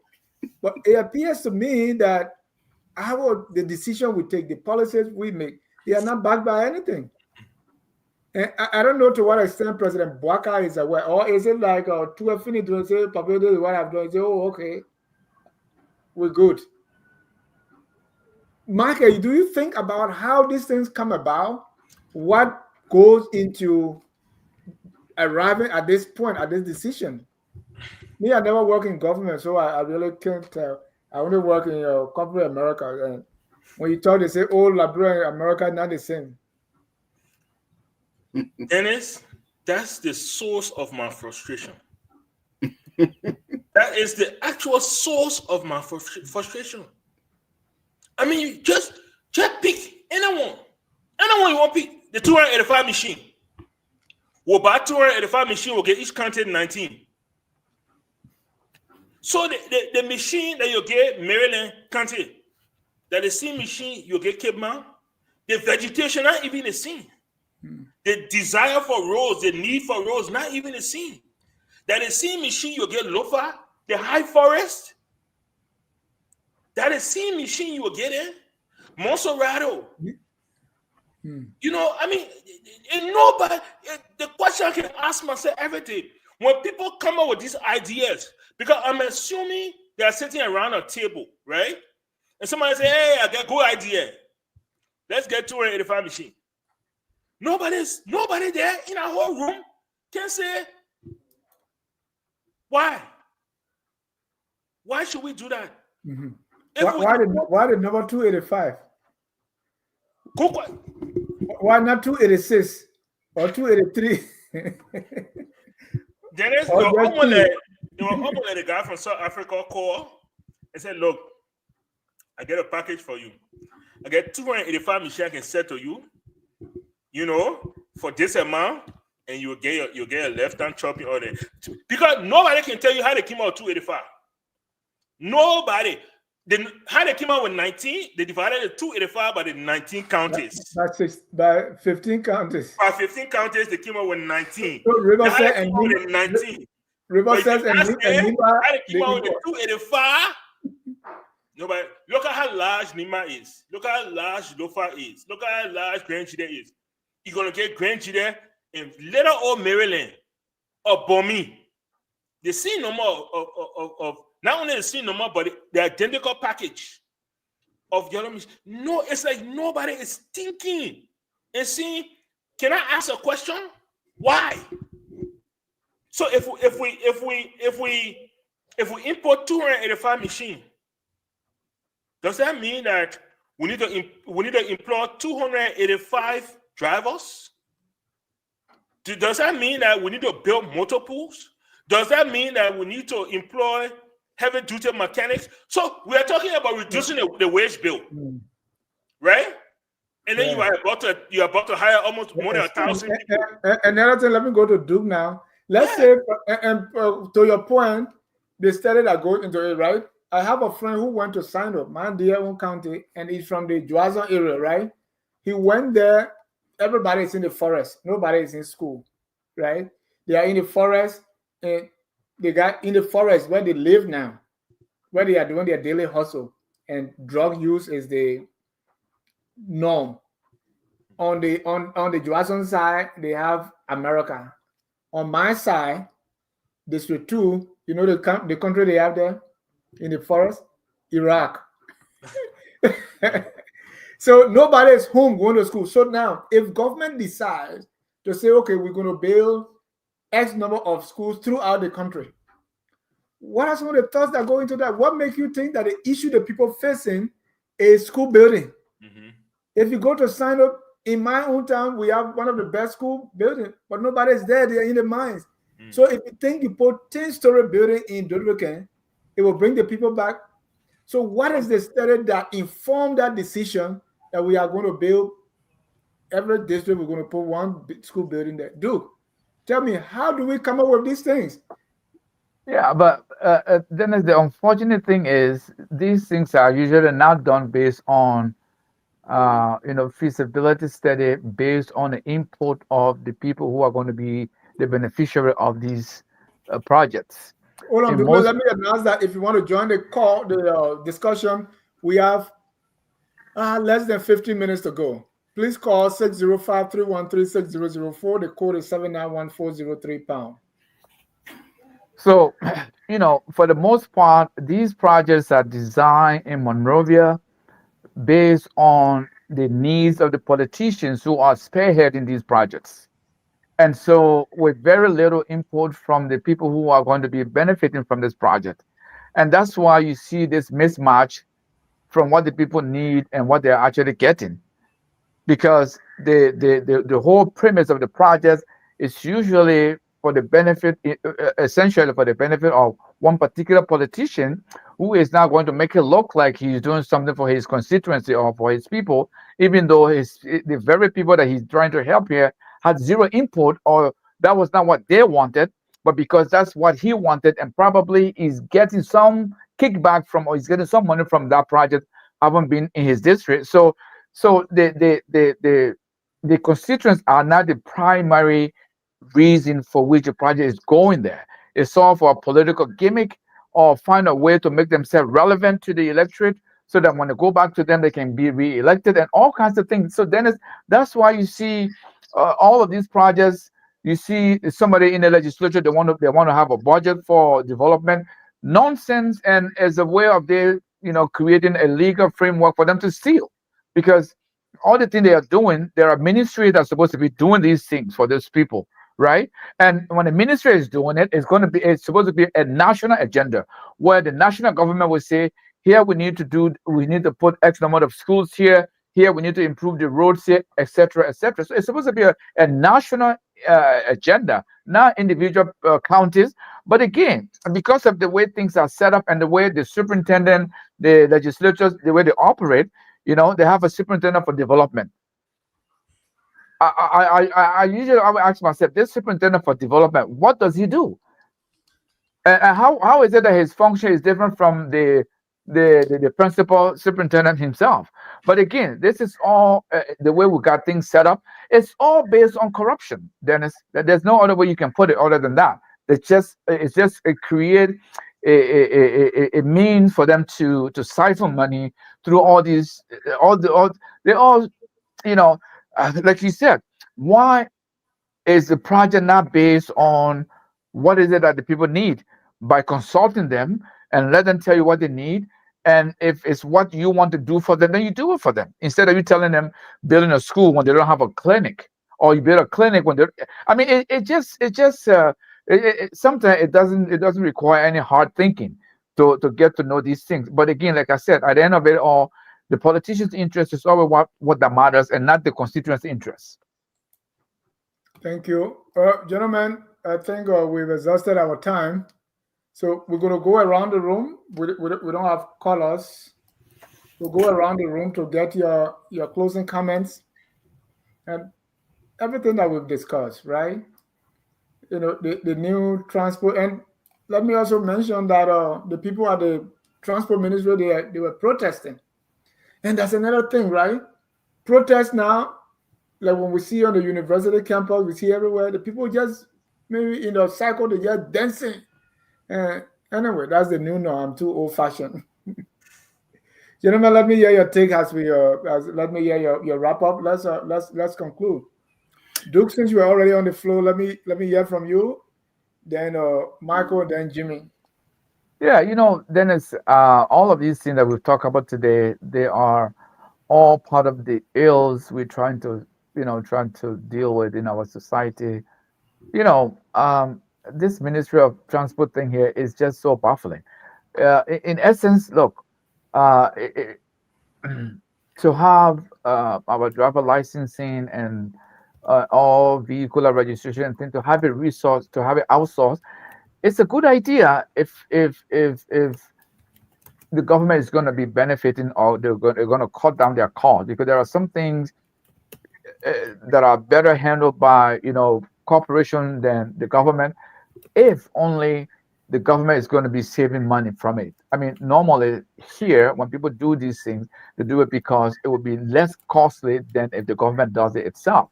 Now, I'm not sure if that's the reasoning behind it in Liberia, but the way we are used to doing things, if you look at the scheme of things that we do, people's intentions are usually not genuine, and so I don't think this one is any exception.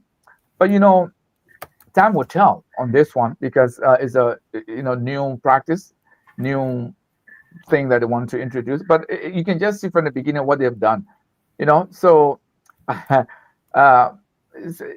sometimes you don't like to be seen to be the one who criticizes everything, because but everything they do is they just don't know how to do anything properly, and right from the get-go they've now fumbled already. You see Gregory signature on documents, and people are questioning whether he actually read what his signature was being put on, and all that. So we always try to do the right thing, and I'm always going to be critical about anything that is not done right. Like I was telling you guys about the lady who was arrested for stealing current. Yeah, nobody condone crime. Nobody should condone crime. But there's a way to do it. There's the way they should report it, so that we don't indulge ourselves in this unnecessary identity politics. It doesn't help anybody. It's only going to exacerbate the already messed up, social economic situation we are dealing with. Thank you. July 26th is coming, and I want to announce FOL. If any of you watching, if you have FOL 26, please send it to us. On Saturday, we're going to have a program. Our 26th-day program will be in the morning, and what we're going to do is we look through, and we're going to have 10 Independence Day orations, excerpts, 10 of them that we're going to, and then all of you want you to, wish Liberia happy Independence Day with a message. What do you wish for your country? So it's going to be light. It's going to be, just for all of us. And at the end, if the law permits. Also, Independence Day program has been ongoing in Monrovia, where President Bouaka has awarded, honor some Liberians and non-Liberians, the Knight Commander Humane Order of African Redemption that was given to, I know, 3 persons now. Greg Midman, who wrote The Empire of Rubber, he got that award. I saw it from a Facebook page. Greg Midman. Also, the dual citizenship czar, Eminent Emmanuel Sonibor Weti, he too was honored with that. And also, Dr. Carl Patrick Burroughs was also honored. So since for all their contribution, since I didn't get a superintendent job, I thought I was going to be honored too, but it didn't happen. But that's okay. Michael, let's close. Okay, so we'll talk about the dedication. There's too many dedication. I don't know if you guys remember when they brought Joseph Boyka from the mansion to dedicate a police boat, and we all laughed and thought this was, you know what I mean? It's like, and here we are, 2 years later, or almost 2 years later, and he's still dedicating. No thoughtfulness to the process. Okay, the Emirates Hospital sits in Bopolu empty, non-functioning. Why? Because nobody sat down and thought through the process and say, building a hospital here is only one part of one aspect of it. How are we going to staff it? Where is people going to live? How is it going to be functional to people? So now it sits there empty. When it comes to the police actions, this is what I'll say. Look, this lady was aggressive. She resisted arrest. She shouldn't have. She should be arrested for those things. Whether it was, because even she was not attacking a police officer, she was attacking somebody who represents the state, right? Mm-hmm. There was a state representation. She attacked that person. She should be charged for that. That's a misdemeanor. Fine her, let her pay her thing. But the IG apologized on behalf of the police. Yes, that apology right there, once you put that apology in court, just the ministry can't do anything. They can no longer prosecute her. So there you go. But the thing is, what it showed was that our police officers still need a lot of training. And it can't be a one-time training. It has to be something that is done over and over and over until it becomes almost like muscle memory. Mm-hmm. The driver license, I see a lot of people pushing against it. A lot of people pushing for it. Somebody said that Unity Party versus Unity Party, we should just sit there and look at 2 of them. But whatever, come what may, we hope they make the best decision for Liberia. Finally, the LPRC. Look, if LPRC is concerned about the supply of gasoline, they can import gasoline, they can store gasoline, and if there's a shortage, they can sell gasoline to distributors. What they cannot do is import, distribute, sell, and regulate and store at the same time. You can't do that. it's a blunder. It's going to fail. Millions of dollars are going to go down the drain, you know. And I hope, like everything else in our country, that the president wakes up and he does the right thing for our country. But the president was in that seat before. So when the president does this policy, you know that it's coming from an informed position. You don't think? He was the FDRC boss. Yeah. Forget about what Dr. Sawyer said. Yeah. And when they, I remember when he was relieved of that post, they put my hometown boy Nia, and Nia, my sister was at LU as as an accountant. He was supposed to employ my sister, and then it didn't happen. So now I look back, I say, so plenty of things were in this. It was not just regular. No, it wasn't. Because these are people that went to school together, on the mission, and then, but she couldn't give her the job that he promised. Jimmy, you're closing. Okay, I know. I found it very interesting that this incident with the Jimmy is very diplomatic. You wanted to use one where he changed it to interesting. Yeah, the incident with this lady.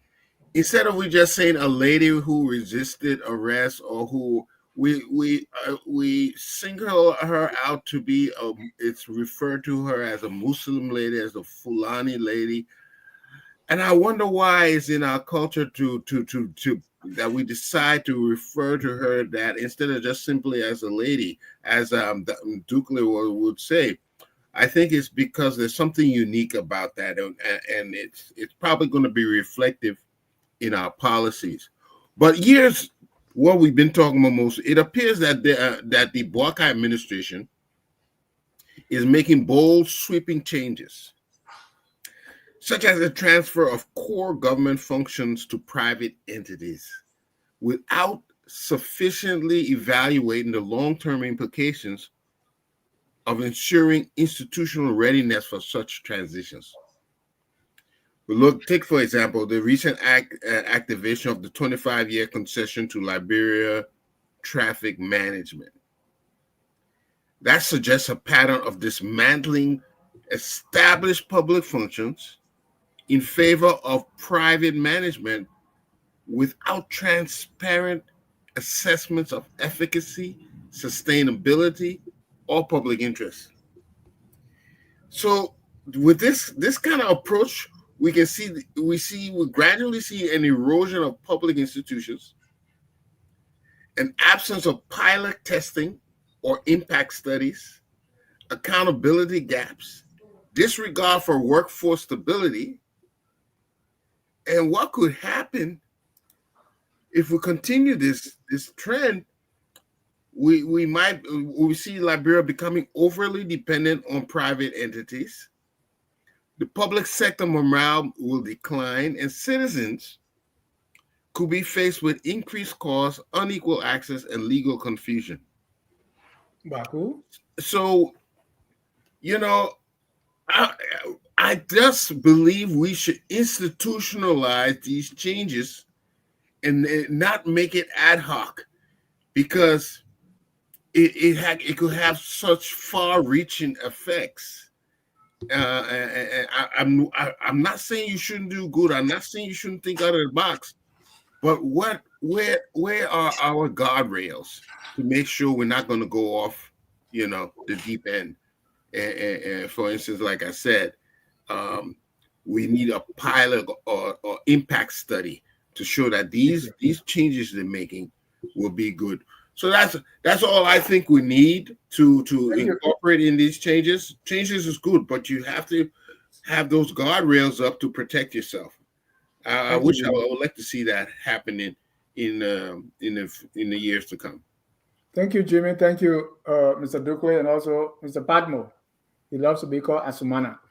Thank you. Nietzsche. Thank you, Dennis. All right. I want to thank our viewers for watching. Always focus on Liberia, where we educate, we elevate, and promote all things Liberia. Until then, we close with a song that says, "We are all Liberians." Have a good night. We are Liberians.